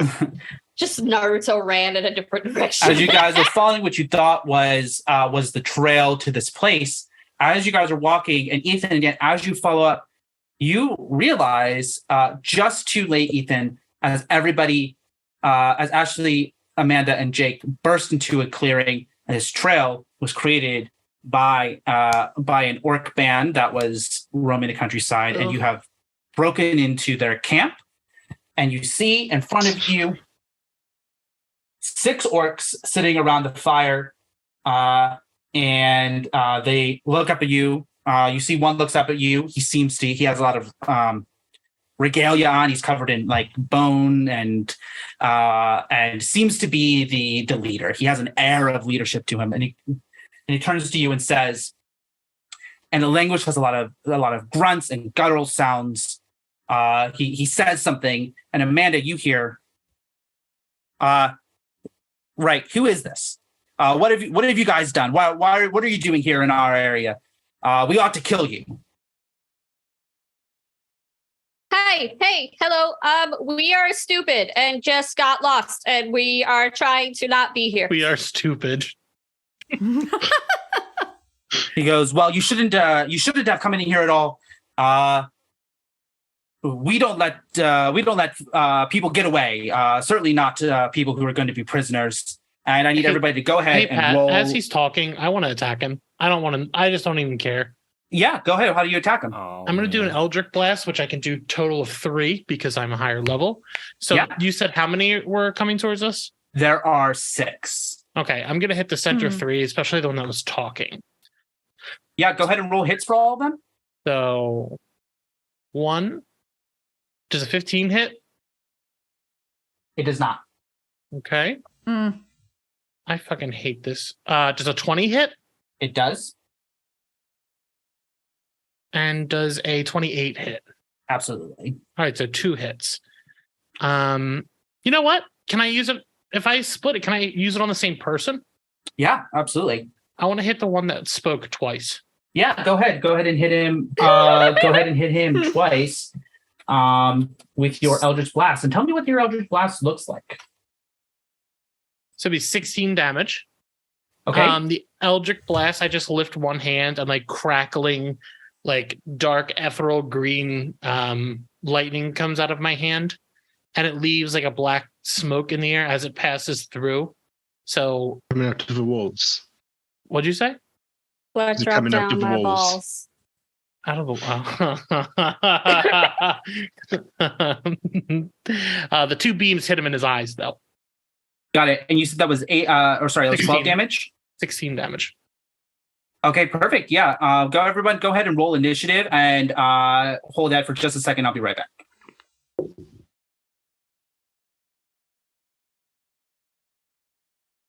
Seriously, I rolled I a got 4. I rolled a 9. Amazing. Oh my god. Wow, maybe I'll get to hit something this time. So I rolled under a 20. I have oh, never mind, that didn't work. My first roll was first roll was a 9, and the second roll was an 11 because I have to roll for my my guys. So 9, 11. I rolled a 6, but I have a +3, Never so it was a forget. 9. 6 and 9, 69. All right, so I have 12. Okay. Nice.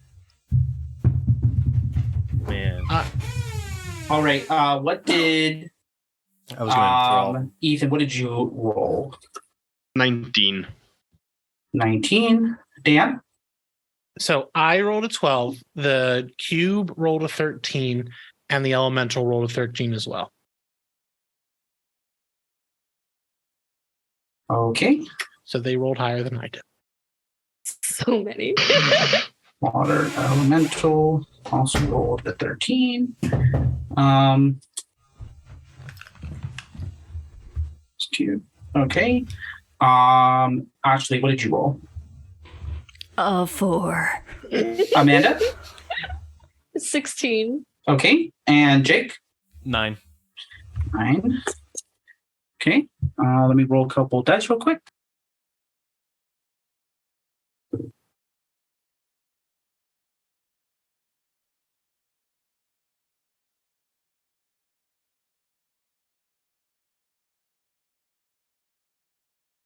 Why did you mute yourself to roll dice? Don't worry about it. No big deal. Oh, okay. No, I was just worried because like it sounded like you cut off really abruptly, and I was like, did his internet just go out? Oh, no. My cat jumped on the table, and so I was handling that. The cat wants to be God. It's the usurper. Yes. Okay, so if I can do math appropriately, that is the key That's such here. all order. Okay.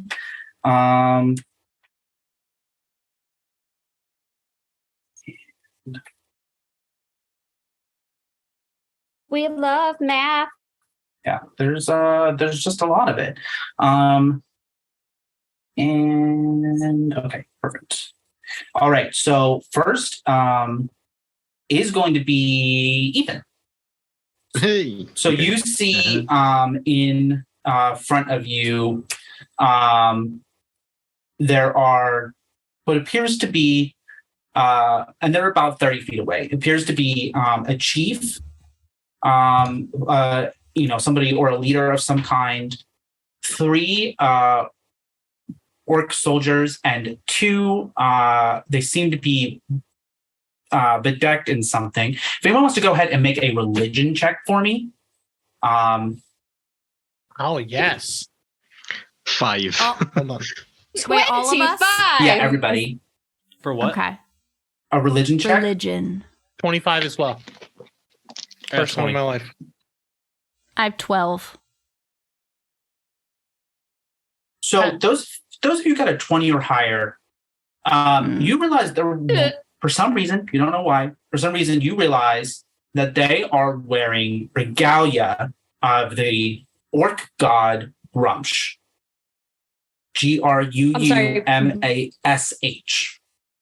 That is not what I thought. He is the patron god of the orc pantheon. He sometimes has the name He Who Never Sleeps. And especially on the 25s, he's known for having one eye because he lost an eye against the battle with the elf patron deity. And for that reason, orcs hate elves. And that, his whole thing is for the orcs is going and killing and going and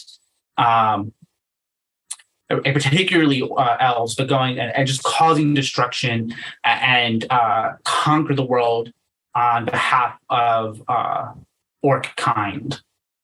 And because they're wearing this orc regalia and kind of you learn that you realize that they probably have a blessing from Grumsh that allows them to use magic, have divine spellcasting. And so there are two of those, three regular orcs and regular orc soldiers, and one that appears to be more of seems to be the leader of the group, and is, decked out differently as a result. 2 questions. It literally sounds like you're saying brunch. And I was like, the orc god of pancakes? Yes. I heard Grumsh. Delicious. Grumash. 2 Orc god of avocado toast. 2 questions. Yes, questions. My attack didn't do any intimidation. No. Okay. Did Jake roll high enough to hear about Grumsh? Yes, it did. Are orcs what? I guess their intelligence level would be higher because they can use magic. So, a couple of things. Orcs are they usually are green or gray skinned. They have the tusks. Big, bulky, beefy kind of guys.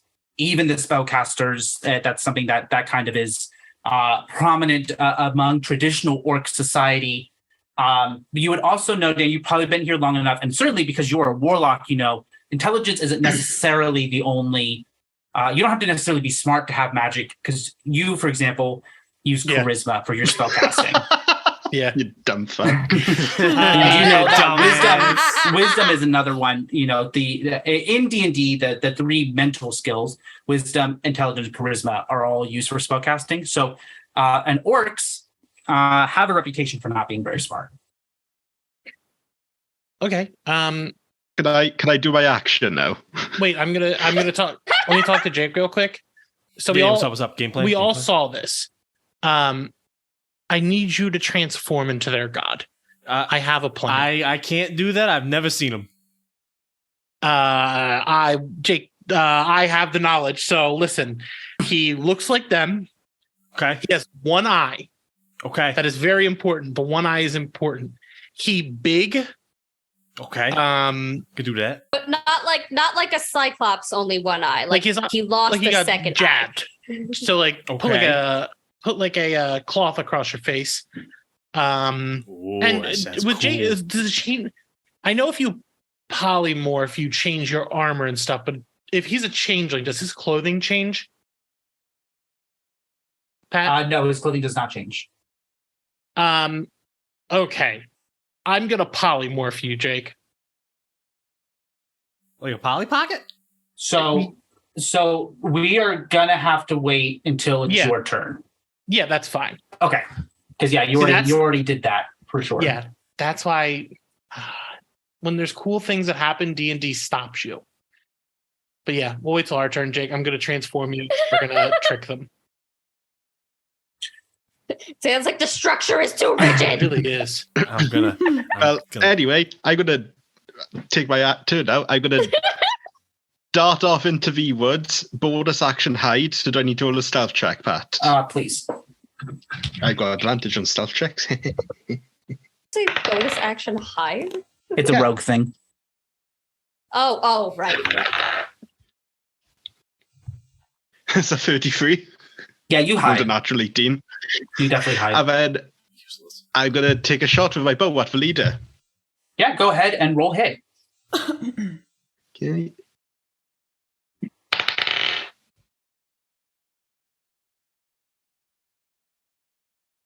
$17 to hit.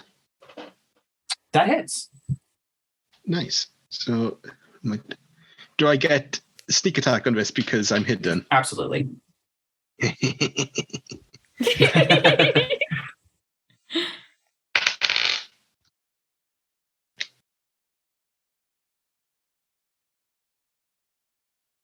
I'm going to dump a point of a d6 of poison into him as well. Okay, perfect.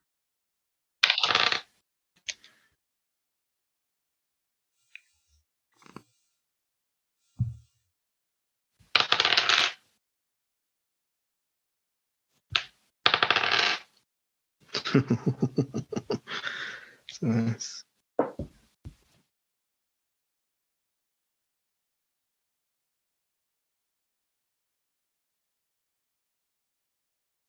29 points of damage, 6 of those are poison. All right. So with that, what is it? I haven't asked you this. What does it look like as you're imbuing this damage into your arrow as you shoot it from your dragon wing bow? So I literally just got vials on my belt, all sorts of vials. So I quickly dip an arrow into one of the vials and pull it out, and you can just see poison dripping off it as I hook it into my bow and shoot off a shot. Neat. It hits him straight in the chest. It hits with a loud thud sound as it buries itself in between the armor. Having lost where you came from, you're able to take you get a sneak attack on him and did a good deal of damage. But he is, orcs are big and they're beefy, and he roars in anger, but is still looks like he's got some health to him left. And I obviously mark him as my favorite enemy. Okay, yeah, absolutely. And that'll be his turn next. He is going to he sees Dan. He knows Dan has hit him. He is going to run up and in his fury, he's going to go ahead and swing his great axe at you. And that is going to be an 18 to hit. Yeah, I only have 13. Okay. And that is going to be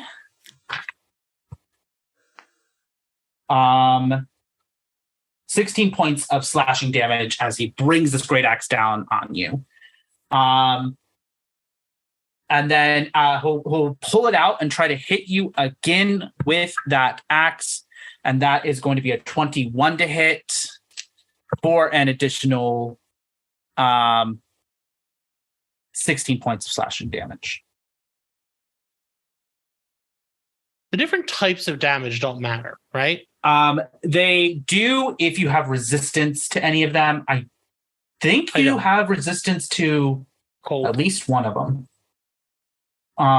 You have resistance to cold damage. Yeah, and magical sleep. Yeah, perfect. With that, he is, as he charges at you with the axe, his fellow orcs leave out as well.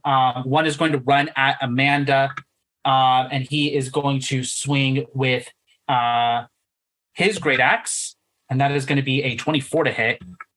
Ah, you slut. What was that? And that is going to be, but that is only 8 points of slashing damage.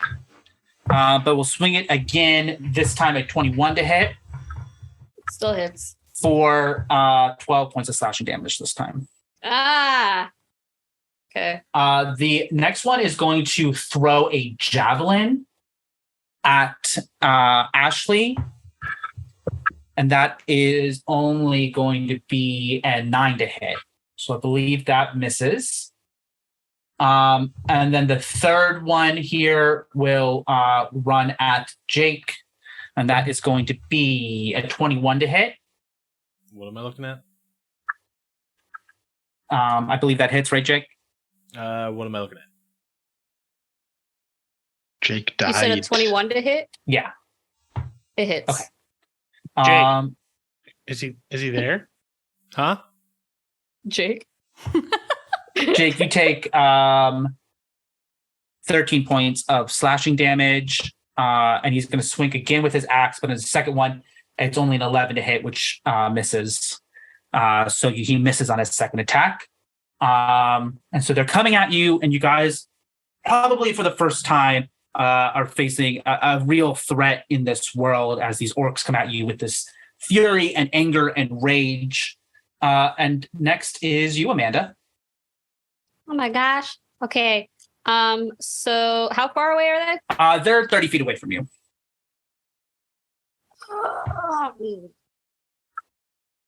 Okay, so I'm going to walk the full 30 feet to them. Mm-hmm. I'm going to do a Radiant Sunbolt, which I could do twice, right? Correct. Yes. Actions twice.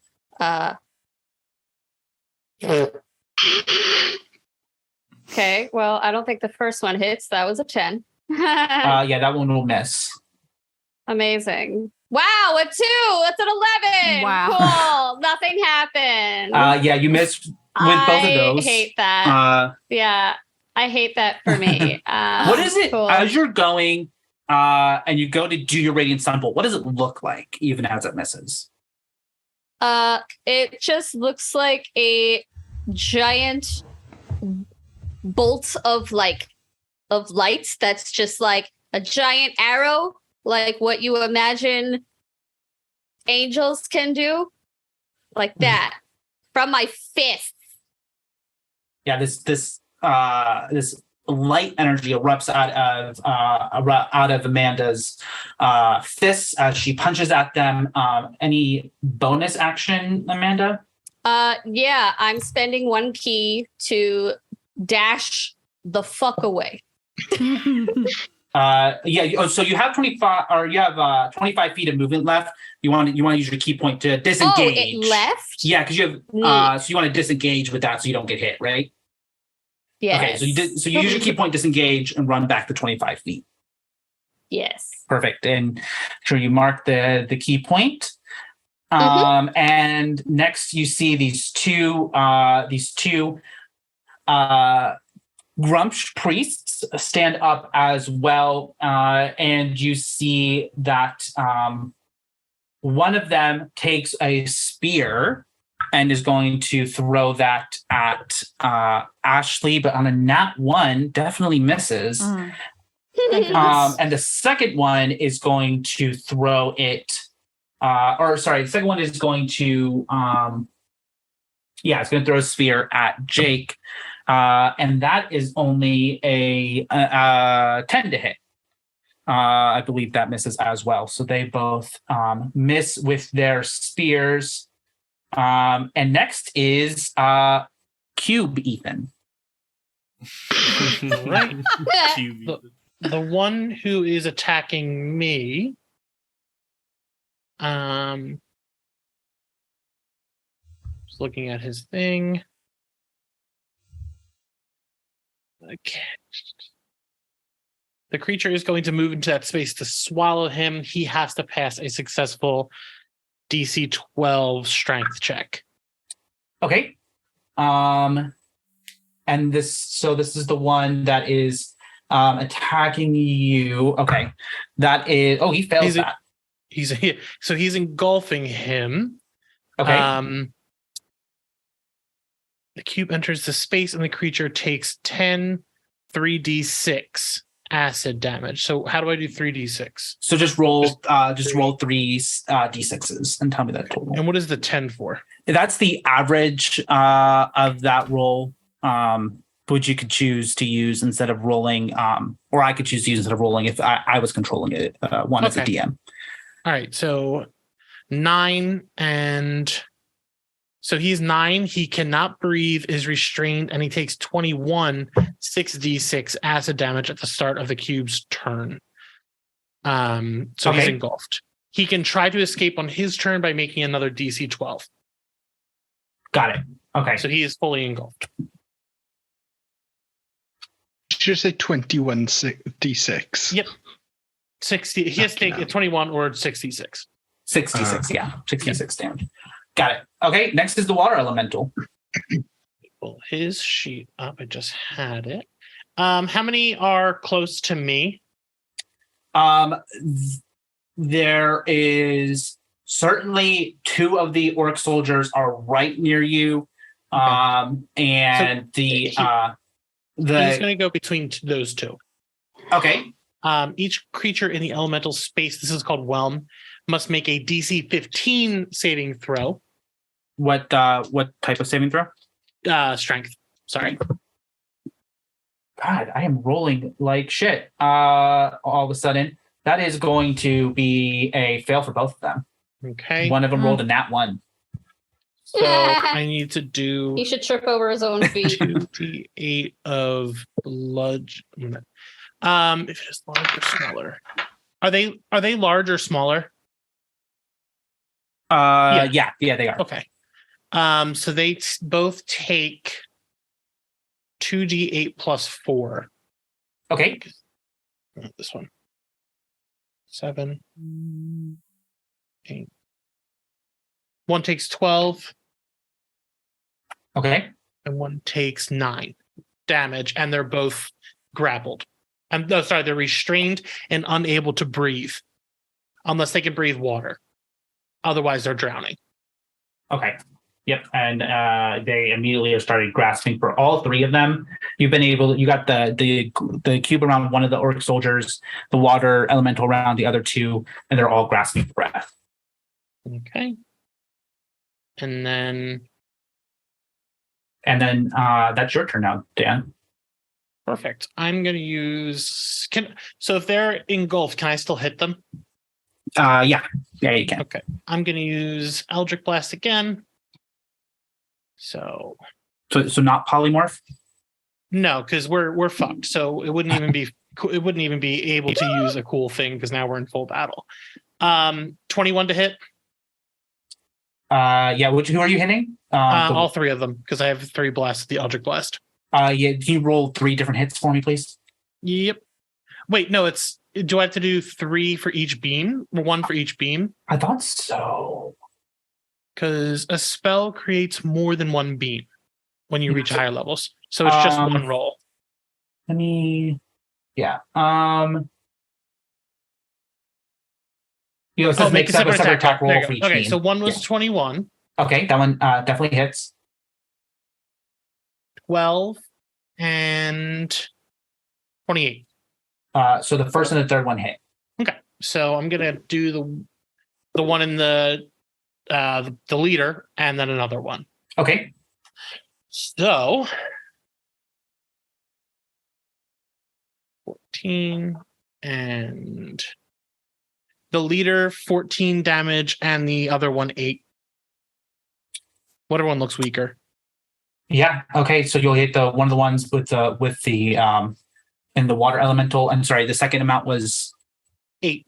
The first 8. one was 14. The other one was 8. Got it. Yeah. So they're starting to definitely take damage, gasping for air.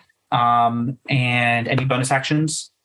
My bonus action, I am. Give me one sec. This is the first time I actually have bonus actions. I'm going to summon a tentacle of the deep. How many are left? Sorry. All of them are still up. So okay, 6. I'm summoning a tentacle of the deep in the center of them. Got it. Do you want to do it kind of by the spellcasters then? Yes. Okay. Yeah. Absolutely. So I create a 10-foot long tentacle at a point I can see. The tentacle lasts for a minute or until. You've used that for your lonely nights, haven't you? When you create the tentacle, you can make a melee spell attack against one creature within 10 feet. So I'm going to use that to attack the closest spellcaster. Yeah, absolutely. Go. So Describe what this tentacle looks like erupting out of a portal in the ground. it is a large black and green tentacle that the portal is coming out of has the green ethereal fire that all of my attacks have had. Does a 12 hit one of the spellcasters? It does not. Okay. Now, how? Just so I know, are the spellcasters near anyone? Any of us? No, they've stayed their distance. Okay. So with these tentacles, if they're close enough to you, if someone tries to attack you, they can defend and they take the damage instead. So keep that in mind. Amazing. Perfect. Next is Jake.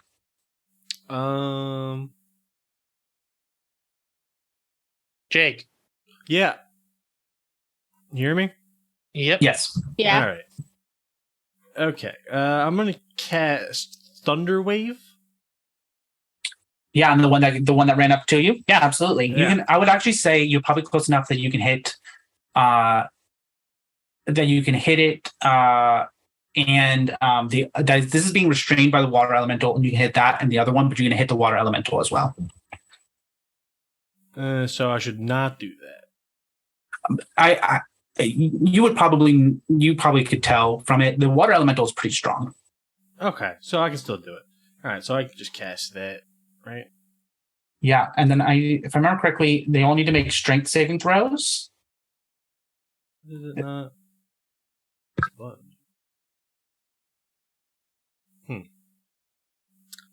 Trying to figure out why. This? Yes, I do that.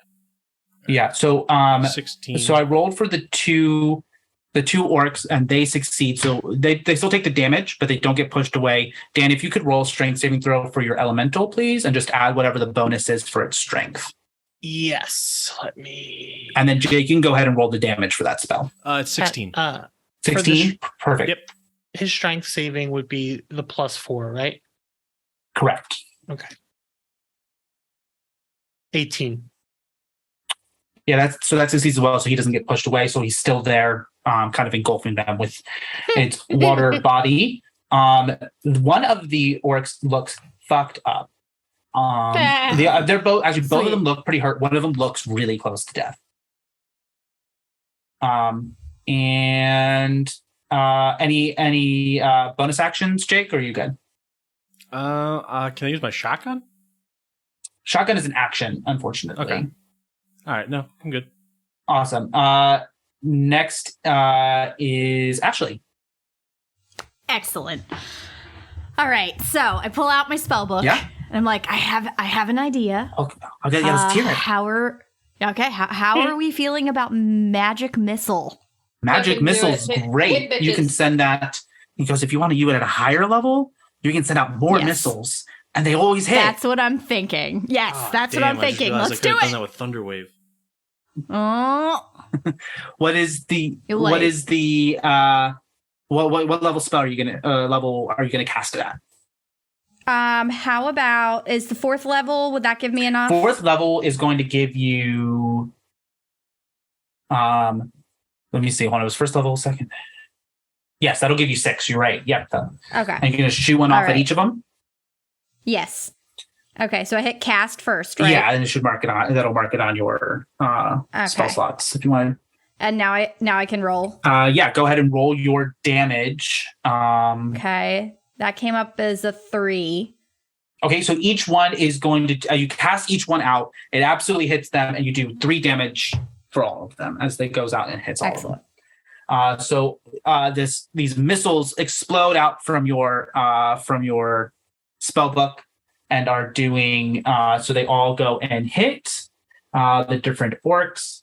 The one that got really fucked up by the spell, literally he is on his last breath. He is looking fucked up and scared because he is inside this elemental, not breathing and continuing to being hit by magic.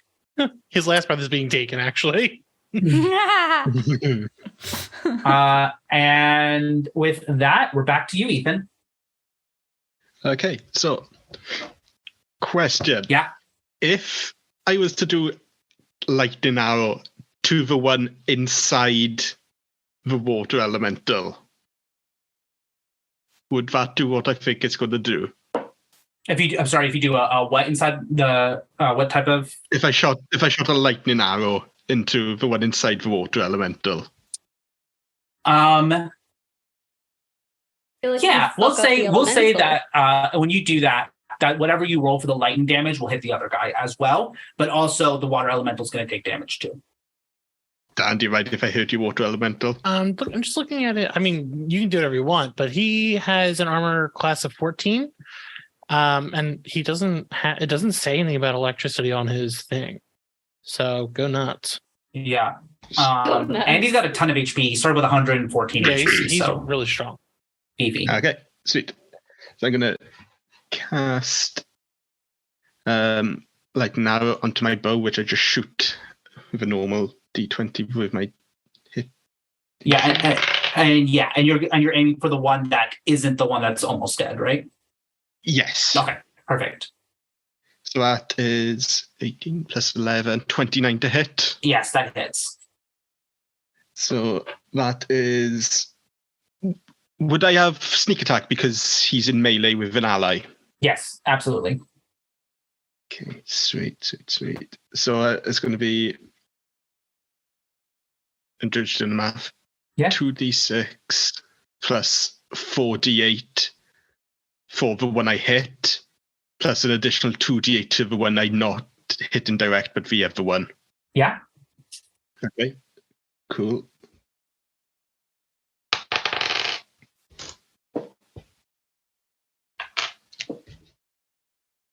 I got a lot of dice to roll.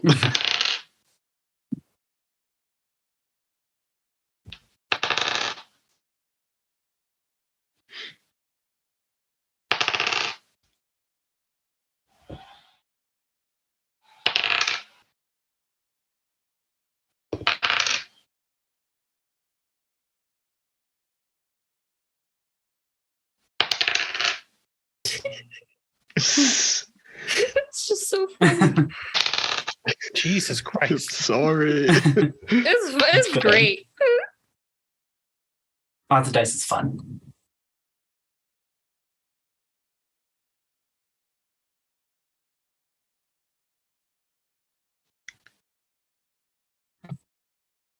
So 20 lightning damage to the one I'm hitting, Okay.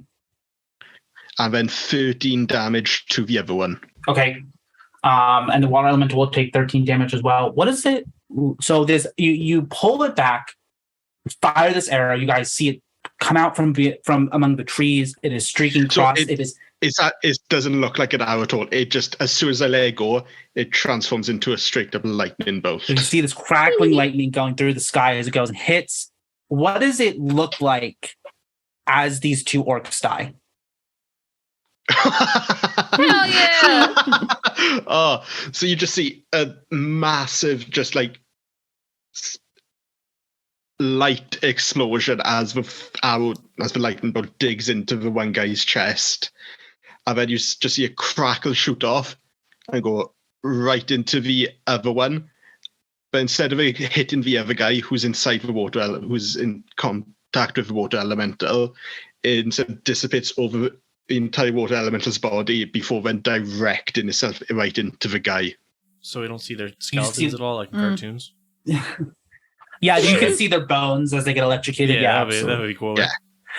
You see them smoke with electricity and fall out of the water elemental on their and are dead on the ground. The water elemental, as it got hit with the lightning, let out a gurgly screech as it got hit. But yeah, you've got successfully killed two of the orcs. And next is going to be the leader. I still actually have my bonus action. Oh yeah, go ahead. What do I want to do for a bonus action? Don't really have much I can do because I cast a spell, and I can't cast another spell, can I? Because I cast one. No, I don't think so. Yeah, no, you probably no, because you cast lightning arrow. Yeah, I understand. Yeah. No, you can cast a cantrip, but you can't cast another spell, and you don't have cantrips. I don't have cantrips. In that case, but I would just bonus action high just to make sure that this last guy who's still up doesn't come after me. Yeah, go ahead and roll another stealth check for me then. I keep rolling that 18, so that's 33. Yeah, absolutely. You disappear into the woods again. Nobody can see you. And with that, the war chief is going to swing. It's going to. Wait, did he pass the strength check? Oh yes, thank you. He's still engulfed, so he doesn't. If he escapes, he just gets put out. He does not. Oh, or sorry, what's the DC is 20. That's 12. Sorry. 12. Yeah, he rolls an 11, so he fails the strength check. All right. So let's roll 6d6.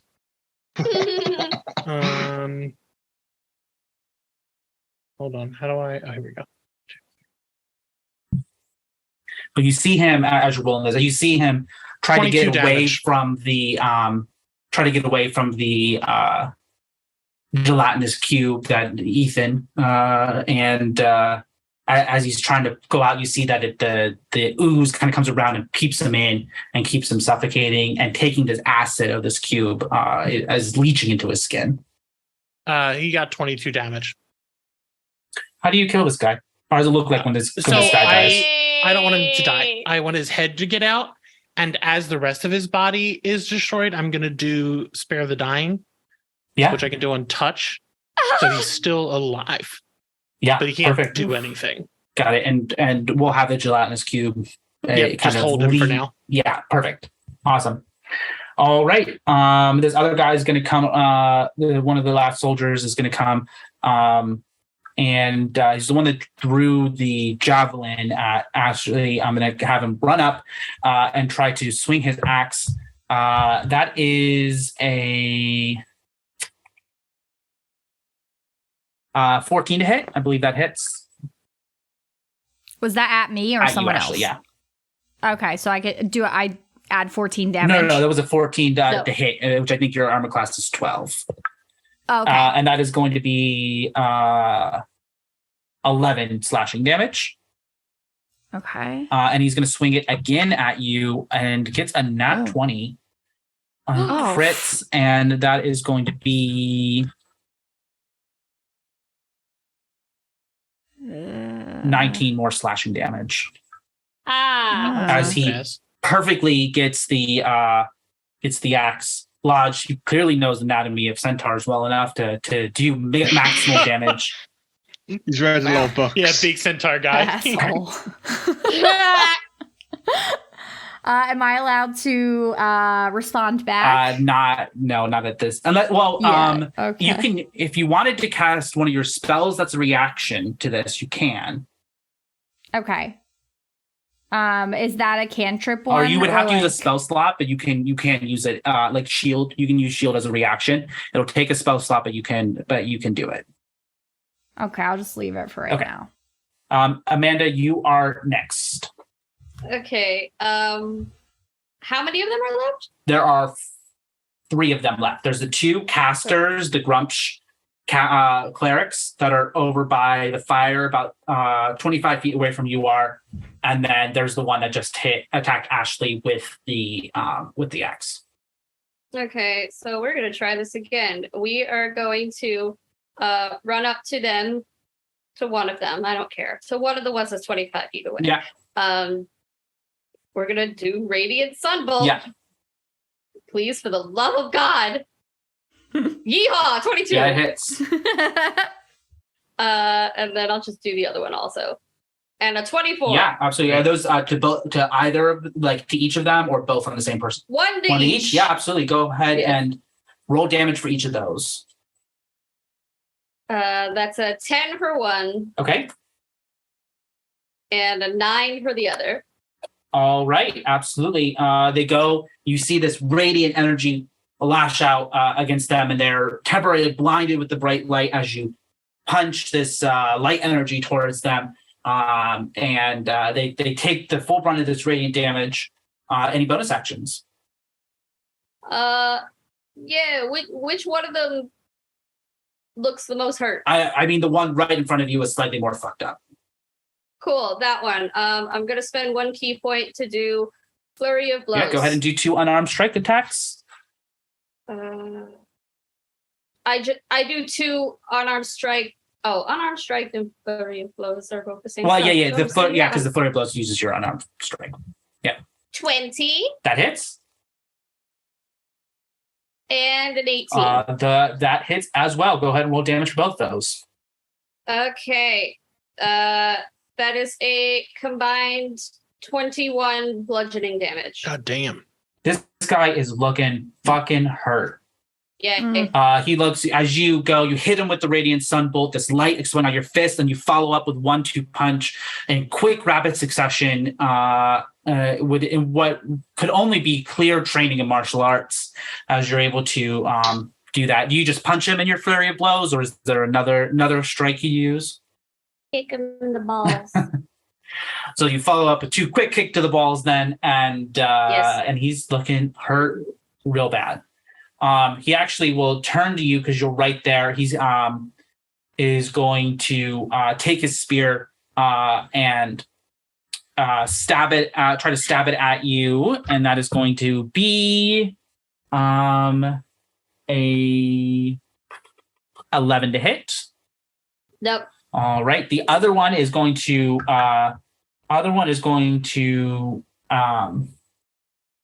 actually cast, seeing the lightning damage, and he's going to cast resistance on himself, having watched lightning kill 2 people. So he casts resistance on himself, so he has resistance to lightning damage, because you can tell that they're looking like maybe they underestimated you all, and doesn't want to die.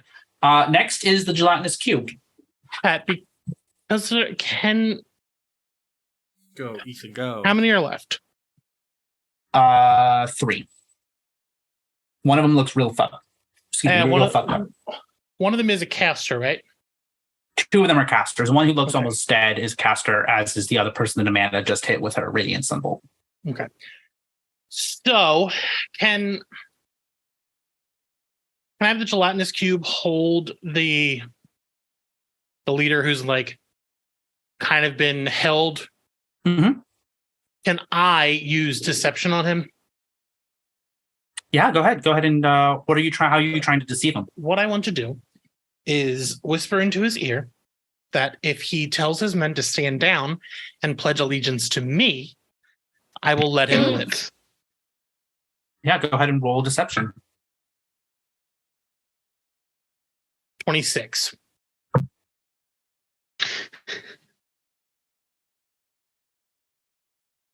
High enough? I'm trying. Did you? Yes, it is. Yeah, he goes. He looks up at you. There's clearly fear in his eyes, and he underestimated you guys.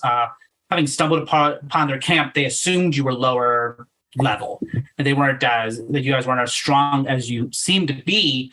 And that's why he foolishly attacked you guys. And so he looks up. Fear is in his eyes. He goes, "Oh yes, of course we can." Yes, please don't. And you can see the acid's still seeping into his skin, so he's still, he's in pain.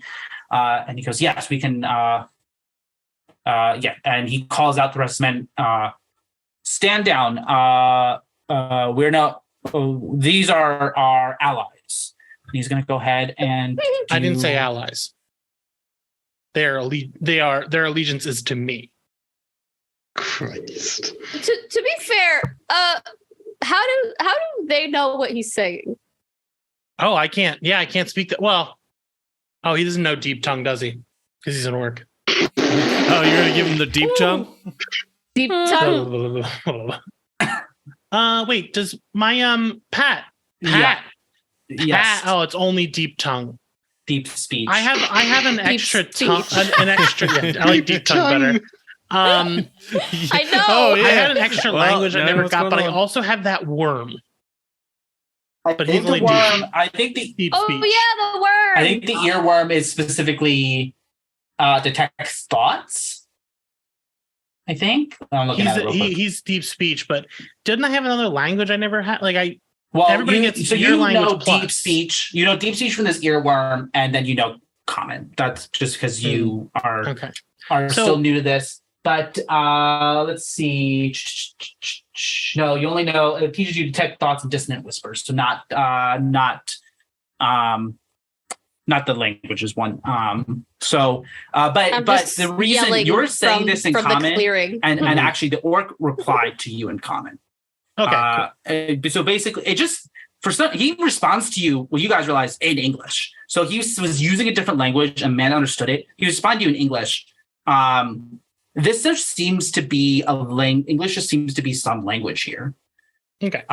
And you also realize that the elf was probably Amanda. You probably realized the elf was choosing to only speak in Elvish, but he was reacting to what they were saying in English. So it seems that the main language, the common language here, is essentially Let's go and English. hunt him down. Yeah, he's next. That bitch said, "Nah, I'm just gonna ignore you." So these 3 that are left are now allied to us, right?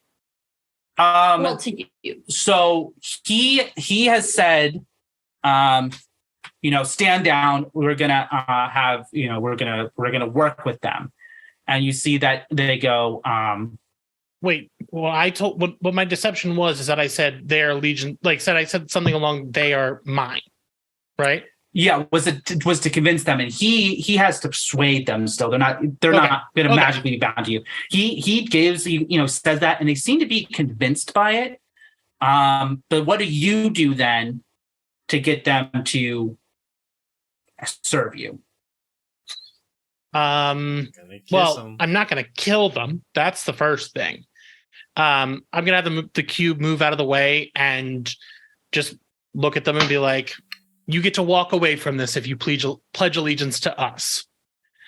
You're part of our army now. Is that understood? And the tentacle is between both of them. So there's this huge intimidating tentacle, a giant water monster, and this cube that just ate their leader. You see the one that looks really hurt. He fully runs into the woods. Good. Can I shoot him? Yeah, can we? I want to Eldritch Blast him if he runs. Yeah, go ahead. Save the spell. Let me shoot them. Yeah, let Ethan shoot that one. Yeah, go ahead. Roll a hit.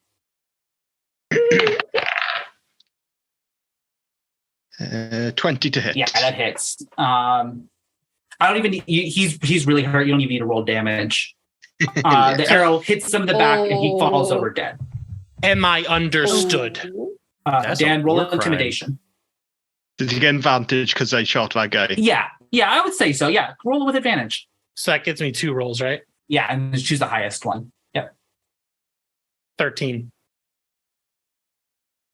But you see one of them. The one soldier goes. He goes, yes, of course, and kind of like awkwardly kind of bows to you, puts his axe down. The other caster looks at you with defiance and says, "Can I intimidate him?" Yeah, I mean, if you want to, yeah, absolutely. That's a 26. He fully runs into the woods as well. Jesus Christ. yeah, He's just fully scared. You guys are out of initiative for sure. You Can want I me to shoot him shoot with this my one as shotgun? well? Can I shoot him Yeah, with my I shotgun? mean, if you want to shoot him, if you guys want to shoot after him, by all means, As he he's a tries little to bit run, can I have the beefier. tentacle grab him? Yeah. Oh, that's better. practice. I wanted to grab Do him that. by his neck and just snap it. Yeah, Jesus. yeah. Fully dead. We'll go with that. You have one remaining. Fully dead. One remaining orc there. He's got a great axe. He's got spells, right? No, the 2 casters were dead. Oh, No, we killed the spellcaster. I just They wanted- didn't I have, wanted to they didn't heal her. have great spells anyway. So I just and they needed didn't someone who have could do healing. heal. Damn it. They All did right, not well, have healing spells. They are orc clerics. They don't care about healing people. Damn. All All right. right, well, we got this other guy. Yeah, he's do we- there. Yeah, but he's useless. Let's just shoot him. No. Wait, hold on. There's cooler ways Can we to raid just his shoot them, Ethan. belongings? We're not killing him. We need as many people as we can get. Yeah. He's an extra body. Can I? Okay, well, We just should know that once loot we them. get to the next thing, I'm going to physically throw him at the enemy. I am going to, if you do, I am going to teleport you away. And I do not know where you will end up. So, can we Just loot come them? back. Do they have anything? They have some gold pieces on them, not a ton. They have between the bodies that are left there, they have 26 gold pieces, and then there's a couple of great axes, some javelins, that kind of stuff. But as you go and pick up the weapons, you realize the weapons you have are more powerful than these.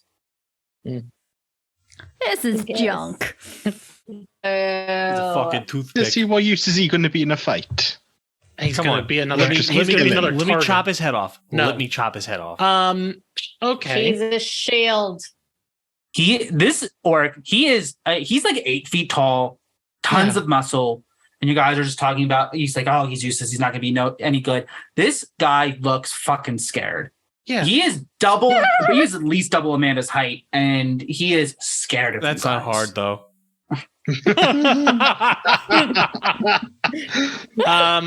Can we do a rest? Yeah. Short rest. So, well, how's everybody looking? I'm great. I've got 76 out of 116. I got I got 40, 45 out of Grass 90. I got 101 out of 128. Actually, what I did got you say? 101 out of 101. Yeah, I What'd would. you say, Dan? Yeah, if you guys want to sit here, rest a little bit, probably don't need to fully recover because I think even Ashley, you haven't used a ton of spell slots. Yeah. Does it affect my hit I want my points? hit So, points so back. when you do a short rest, Yeah. you can roll your hit dice, and you guys, because you're level 14, you have a ton of them. So you can roll however many hit dice you need in order to kind of get yourself healed back up. So what you'll do is you take under your HP, or if you click on your, hold on, where is it on your character sheet? I'm looking. Short rest is at the top. Oh yeah, if you click short rest, and then thank you. If you hit short rest, Oh fuck! you can then click on the amount of dice you want to use to heal up, and it tells you kind of how much dice you have there as well. Why wouldn't? How many do you recommend? Yeah, why wouldn't we use all of them? Because you might need to do another short rest after another fight if it's day. Yeah, so Got you it. would have to do another short rest potentially if you need to heal again. And when you take a long rest, you recover half of the dice you used, not all of them. I'm trying to. Okay, so So is like 3 enough or Yeah, dice? well, you can go ahead and do, if you want to go ahead and press short rest and do 3 of them. And if you're not Oh, shit. fully healed, you can just do it again and add a 4th one. Okay. Let's see, where am I at? It didn't do anything. I'm still at 45. You have to actually roll them. I just learned that too. Pat, because Oh, and Because I actually, if didn't you're at heal- 45, you're going to need to use a bunch because you have D6s.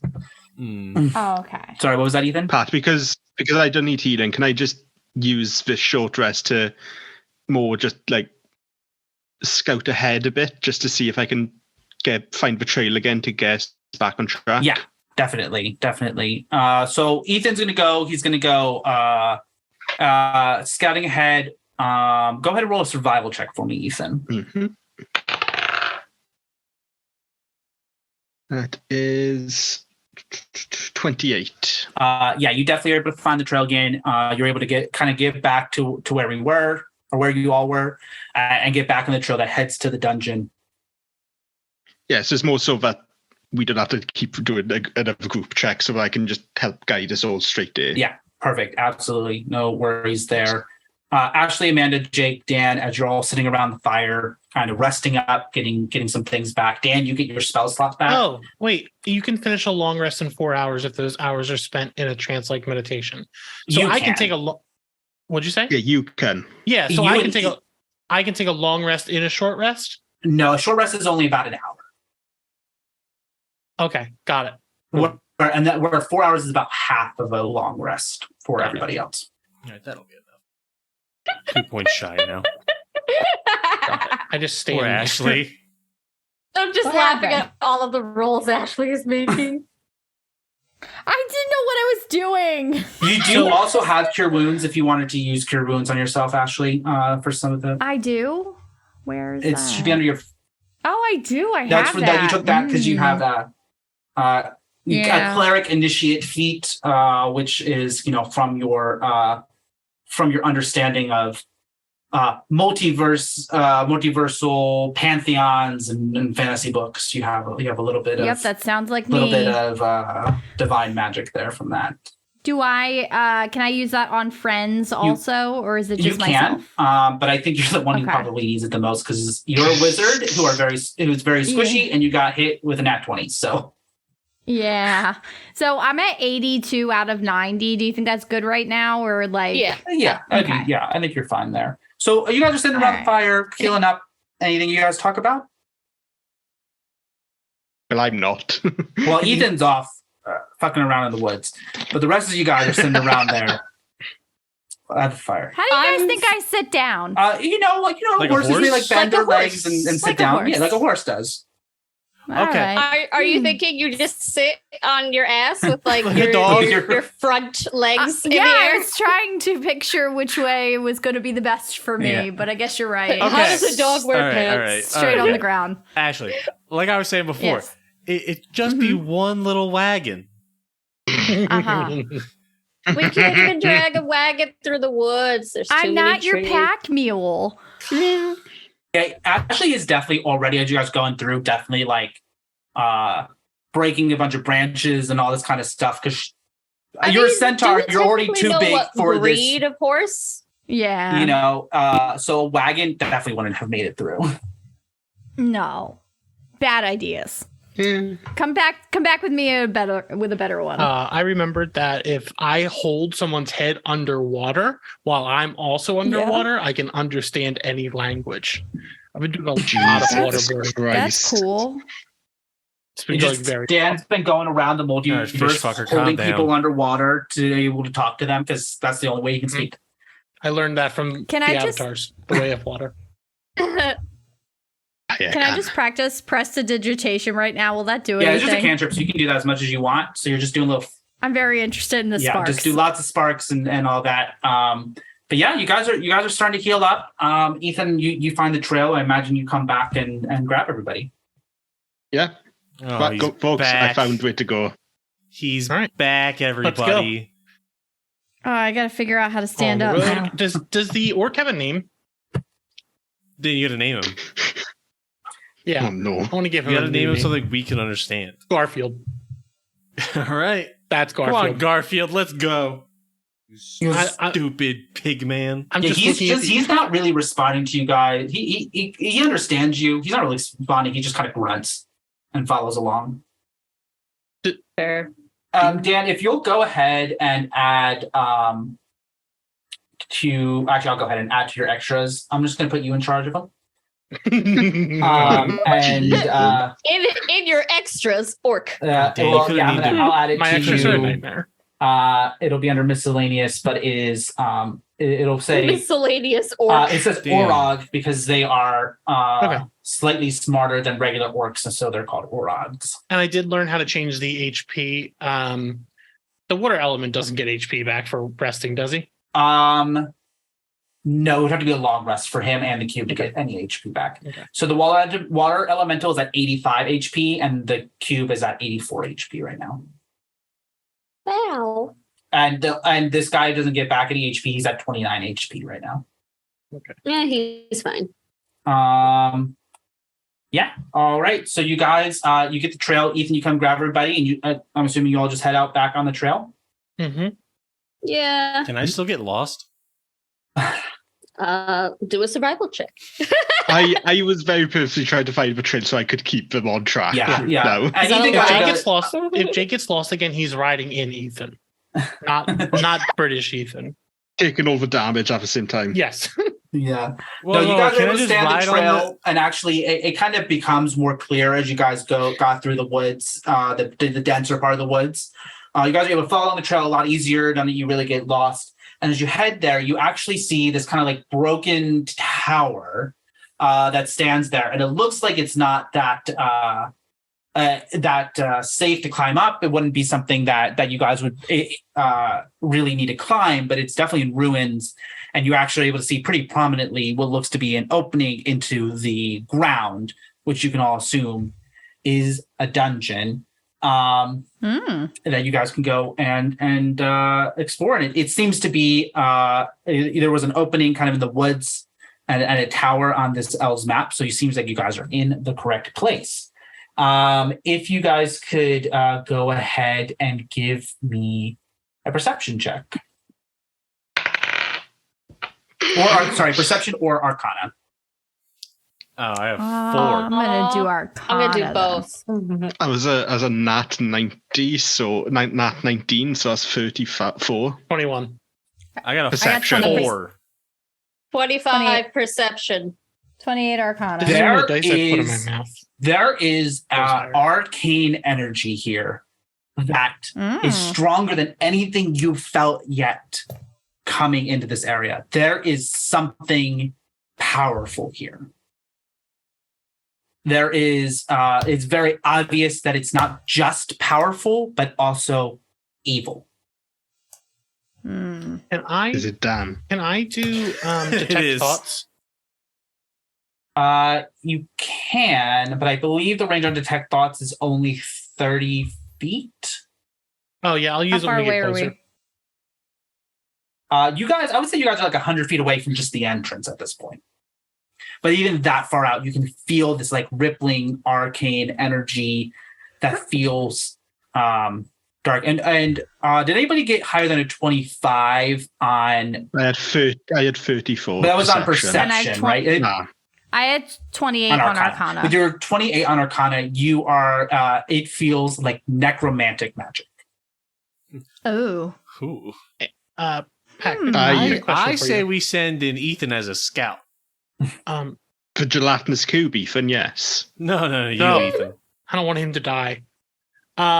Ethan, I can make you invisible. You have high stealth, right? I can go invisible anyway. Okay. But it's only for one. No, it's only for one turn. So if you go longer, that would be better. It is deep into my spells, I think. Holy shit. Being this powerful is so weird. I'm never used to like having spells in Dungeons and Dragons. I usually play just a dumbass with a sword. When you cast a spell using a spell slot of 3rd or higher, you can target one creature. I don't know how long. It lasts up to an hour. Yeah, Okay. but you have to concentrate on it. So if Dan gets hit and he loses his concentration, if he fails the saving throw, you'll become visible. But this would be more for just for scouting out, right? Yeah. And then I come back and Mhm. report. Yep, absolutely. I'm down. All right. I'm gonna. Well, it's only a 2nd level. Okay, so I can't use it for both of us. All right. I'm gonna shadow touch you, Ethan. Oh no. So it's a shadow touch. Sexy. So when I touch you, you turn completely invisible, and I just stand there, concentrating on the spell. So you can go in closer to see what's going on. Okay, so I'm gonna sneak up, Pat. Yeah. Keeping an eye out, just in general, but also looking for any traps that might be on the grounds or around Yeah. and lead up to this wall. So as you get up, going to the ground, there's nothing there. You don't detect anything. Even with your passive perception is high enough to know that you don't detect anything. You get up to the door. Do I need to have rolled stealth or anything? Well, Even when now I'm that you've invisible. gotten up to the door, if you're going to sneak in, go ahead and roll stealth for me. And with Yeah, obviously, advantage so- because you're invisible. I get advantage anyway. Do I get double advantage? There's unfortunately no double advantage. So I mean, what I will do with you being invisible is I will roll perception to detect you. I'll roll that with disadvantage. Okay, cool.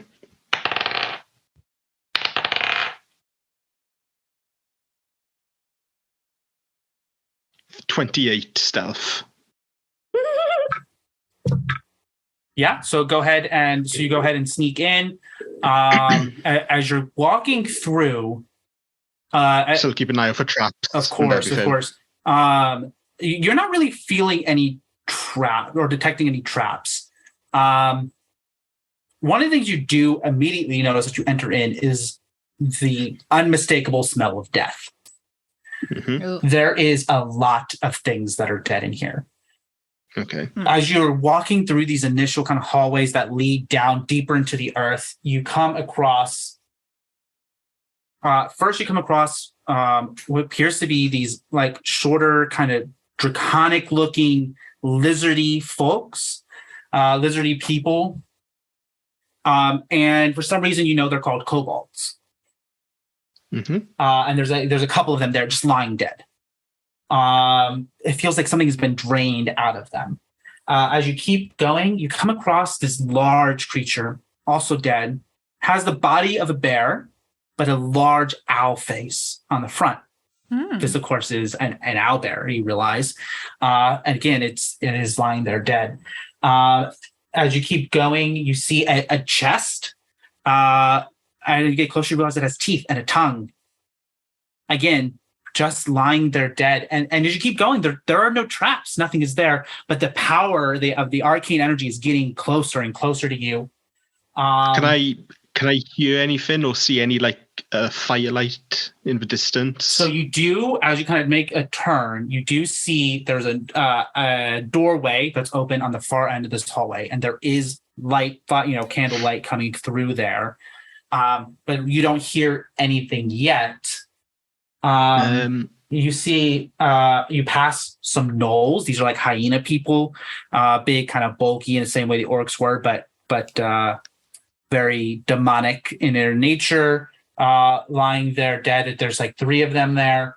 And you look down the hallway, you see a displacer beast, this panther with these long tentacles that have spikes at the end, that you know are from the Feywild.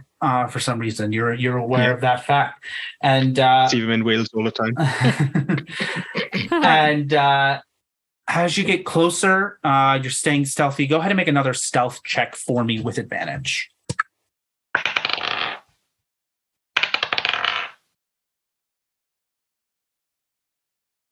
$26. As you're continuing, you're getting closer. You see something really strange. There's this creature that's like a sphere. It's red, has sphere. It has all of these stalks off the top of it. It's huge. It's a huge creature and has these eyeballs at the end of them. But again, lying there dead, you realize this is something called a beholder. Fucking hell. And you look over down the other hallway, and there seems to be a young dragon that lies there dead as well. Silver scales, a young silver dragon, which is a good aligned dragon. You know that they're from the they are from Bahamut, the good god of the dragons. Mm-hmm. And as you walk down, you're able to get closer, and you see there is a robed figure in there. He's facing away from you. Something is familiar about him. But suddenly you see this tentacle kind of come up from his face, grabs something, and comes back. It is bone white. What do you do? Can I?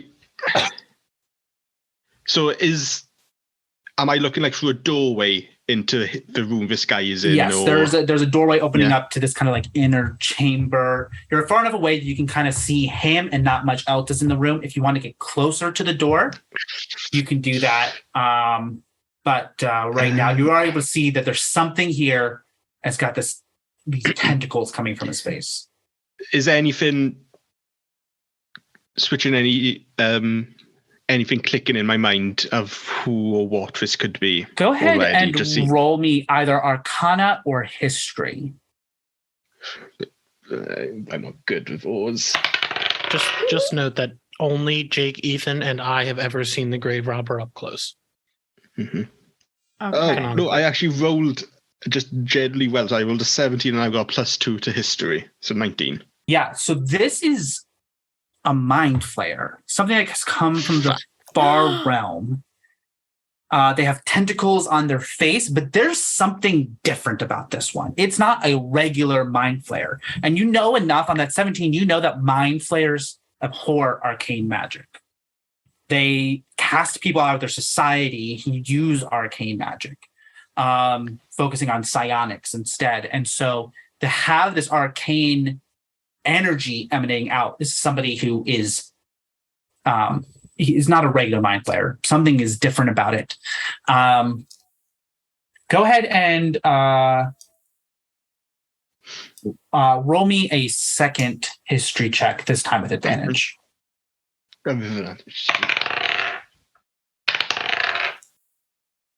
It's only a 12. There's something familiar about him. You don't remember ever putting your eyes on a mind flayer before, but there's something about the evilness of him that you recognize, but you can't place it exactly. Yeah. Okay. Obviously, I'm invisible, so if I peek my head through the doorway, I'm not going to be seen necessarily. If I peek my head through the doorway, do I see any papers or writing or anything nearby to where I am? Go ahead and roll me another stealth check because you do need to be. It doesn't muffle your sound. Okay. Is this still with advantage or? Yeah, with advantage. That's a natural 20, so 35. You're able to stick your head in and see. You see a book that looks familiar to you. It's leather bound, and it looks, something about it looks out of place in this world. It feels like it's not of this world, and you can't really make out the symbols on it or anything like that, but you know that you've seen this book before, and it is not from here. It's the Necronomicon. I am just going to leave. I'm going to get out of here. I'm not going to attack him by myself. I'm leaving. Are you stealthing back out, or you just? Yes. Yeah. I'm not bolted out. Just yeeting. He's like knocking shit over. Yeah. I'm not bolted out. I'm stealthing out, but I'm just leaving. I'm not doing anything more. I'm going. Go ahead and roll me another stealth check with advantage as you turn to leave. It's another natural 20. And what's that? The total is Wow. 35. It's, 35, yeah, because I got plus 15. He also rolled a natural 20 on his perception check, but he only has a plus 9 to his perception. Yes. So with a 29, he does not detect you. As you go leave, you're able to get out of there, past all of these dead creatures that had magical ability innate to them, all this powerful creatures. You go ahead, leave able to go back out and come back up and walk up. Because I'm still invisible, I'm still technically stealthed. I just go up and poke Jake on the back and then walk away. I feel violated. Okay, Dad, you can drop his invisibility. I'll drop it. It's bad in there, guys. I think it's Grave Robber. Oh, good. Oh. But I think he's a mind flayer now.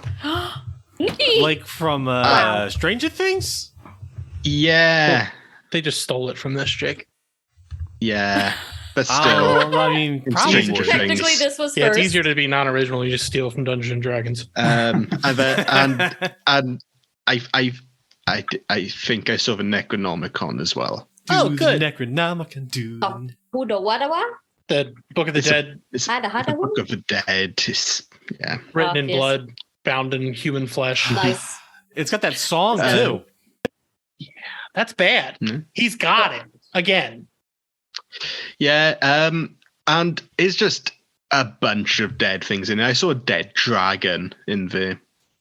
Aw. Hmm.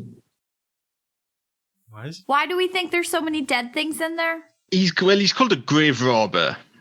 Oh, So he's you're robbing saying to me graves. That makes- he didn't yeah, it makes a lot actually of kill? sense. I mean, yeah, he probably didn't kill him. He probably just like Graves. stole them for decorations.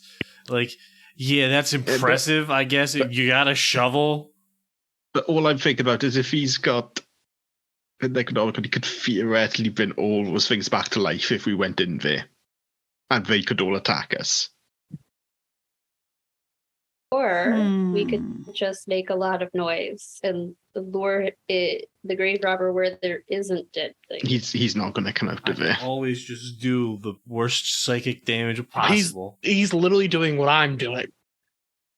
Oh, Yeah. shit. Being a bad person. He's me, mean- but he's doing it the opposite way. Okay. If we go in there, he's going to summon them and we'll be stuck in the dungeon. If we bring him out here, he is going to send all of them. We could. It's going to sound stupid. Pat, did I see any bodies in the room he was in? You did not. Did he see any barrels of water? Getting fucked up. Yeah. There was certainly a barrel. But We you don't know. You don't know if it was water. Could have been blood. Is I guess. anyone really, Jake? Are you like really strong? Yeah. Real strong. Do we just want to trap, Could bring you- that whole tower down and trap him inside and like party out here? Well, or more, we could, if we wanted to still make sure we fought him and defeated him, we could get into that room and then you could try and collapse the doorway. We'd be trapped for a bit. I mean, but I could just. I also got the flute that brings all the rats. Do we just want to send a bunch of rats in there? Wait, we could rat king him. We could What rat if- king him. We could have all the rats just Ethan, how take big all was- the corpses? how big was the halls? Like, how large was it down there? Well, it had to be pretty sizable, like Pat, to hold those bodies in them. Yeah. Surely. Yeah, they're big enough. I would say that a large size creature would be able to walk through there, and that's like they usually are no bigger than 10 by 10 feet. You know, Dan, I think it's a good thing that it's the the grave robber and not the worst version of us that's ever appeared. You remember Rorschach Jake, right? Oh God, and the Dan median. Okay, so Pat, quick question: what is a star spawn? A star spawn is Yeah, it's a creature. It's a creature from basically it's a star spawn. It's from the astral plane. They were created by the Elder Evils, and they're kind of like agents of them.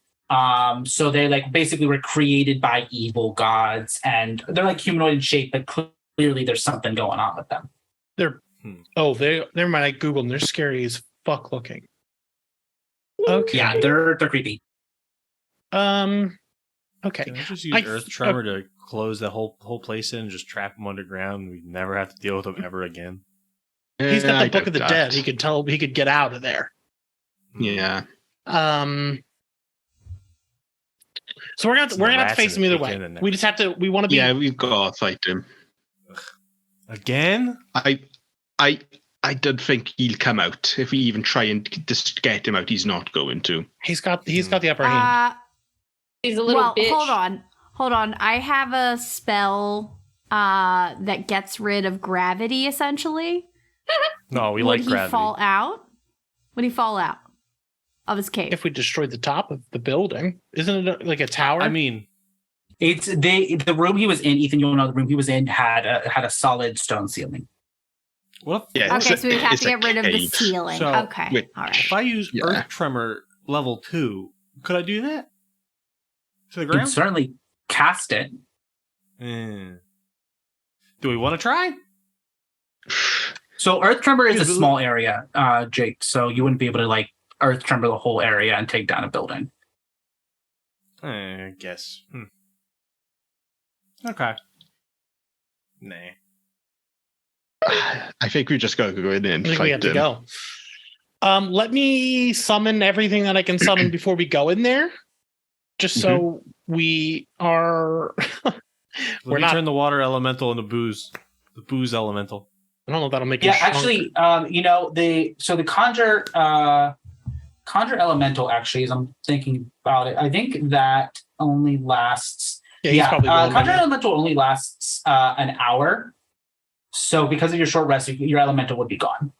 Okay, so But I if we- can. If you resummon him, we can turn him into the booze elemental, and then we can light him on fire. Well, and we I also can- drink it. I can summon aberrations.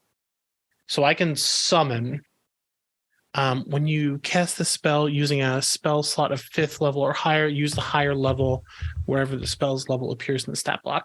So I could summon an aberration and I could summon Pat, what's better, a lesser demon or an elemental?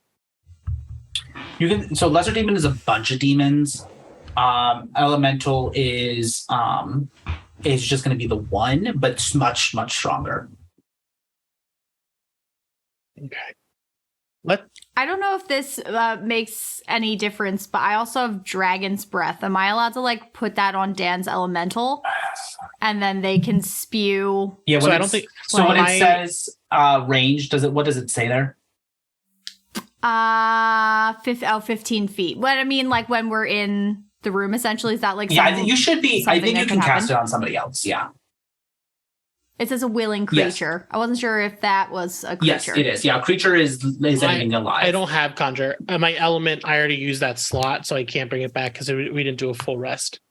Got it. So you do have conjure fey. I can conjure a fey and an aberrate. How many times? I just don't understand how many spells I can use, Pat. That's my only problem. Yeah. So conjure fey and finger of death you can use once per long rest. Okay. The So I other wanna- spells you can use 3 times. Okay. So I want to conjure a fey. Okay. So I'll use that, and I'll summon. I'm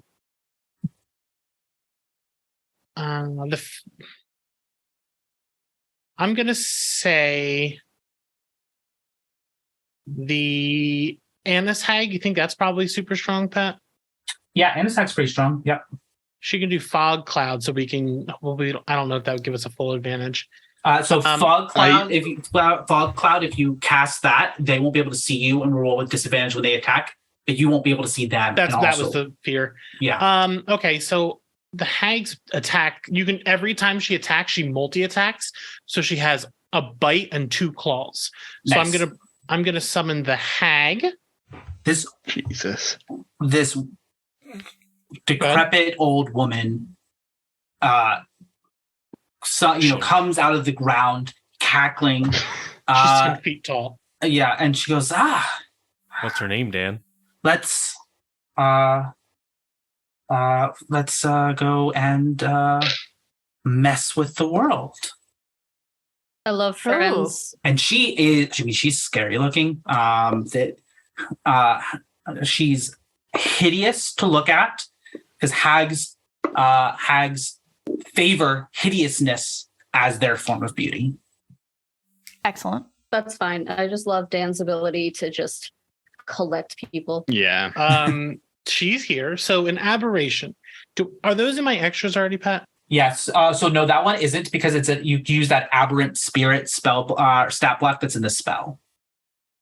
Okay, so it can be I don't know what a beholderkin is. Let me look. I just want to look up what looks the coolest. Beholderkin. So it's going to be that sphere thing with the eye stalks. There's just going to be like 4 of them basically. Okay. And it floats. Oh, that's like the thing that looks like the thing from Doom, where Doom stole it from. It literally is a floating sphere. Yeah, with the flesh. eyeball and the other eye stalks. With eye stalks, yeah. Yeah. Oh, holy Christ, I am summoning a Slod. Oh, slide. Okay. Yeah, which is like a large, kind of Frog looks like guy. a mix. What'd you say? He's a big frog guy. Yeah, he's like a giant muscular frog. Do they speak? They do. Okay. Wait. That one's going to be named Bernard. He comes out and he croaks and goes. Dan, you could have named it EVS. He goes, "Time to eat. I hunger." Excellent. And then I already have my familiar. Oh, what is this? I don't have anything to bring back the dead, I don't think. You have Dance Macabre, but you need bodies available. Okay, I will so say they have to be humanoid bodies. So you'd be able to raise the. I'm assuming Ethan, you informed of what all was there. You could raise the kobolds. Otherwise, okay. that So doesn't once we work get in on there, I anything. can raise them. Should I And wait to then call the my rats? unseen servant, I can do him too, right? Yes, but he can't attack. But he can do things. He can pick up to 10 pounds. Okay, I'll save him. And then can I do Lesser Demon as well, or no? You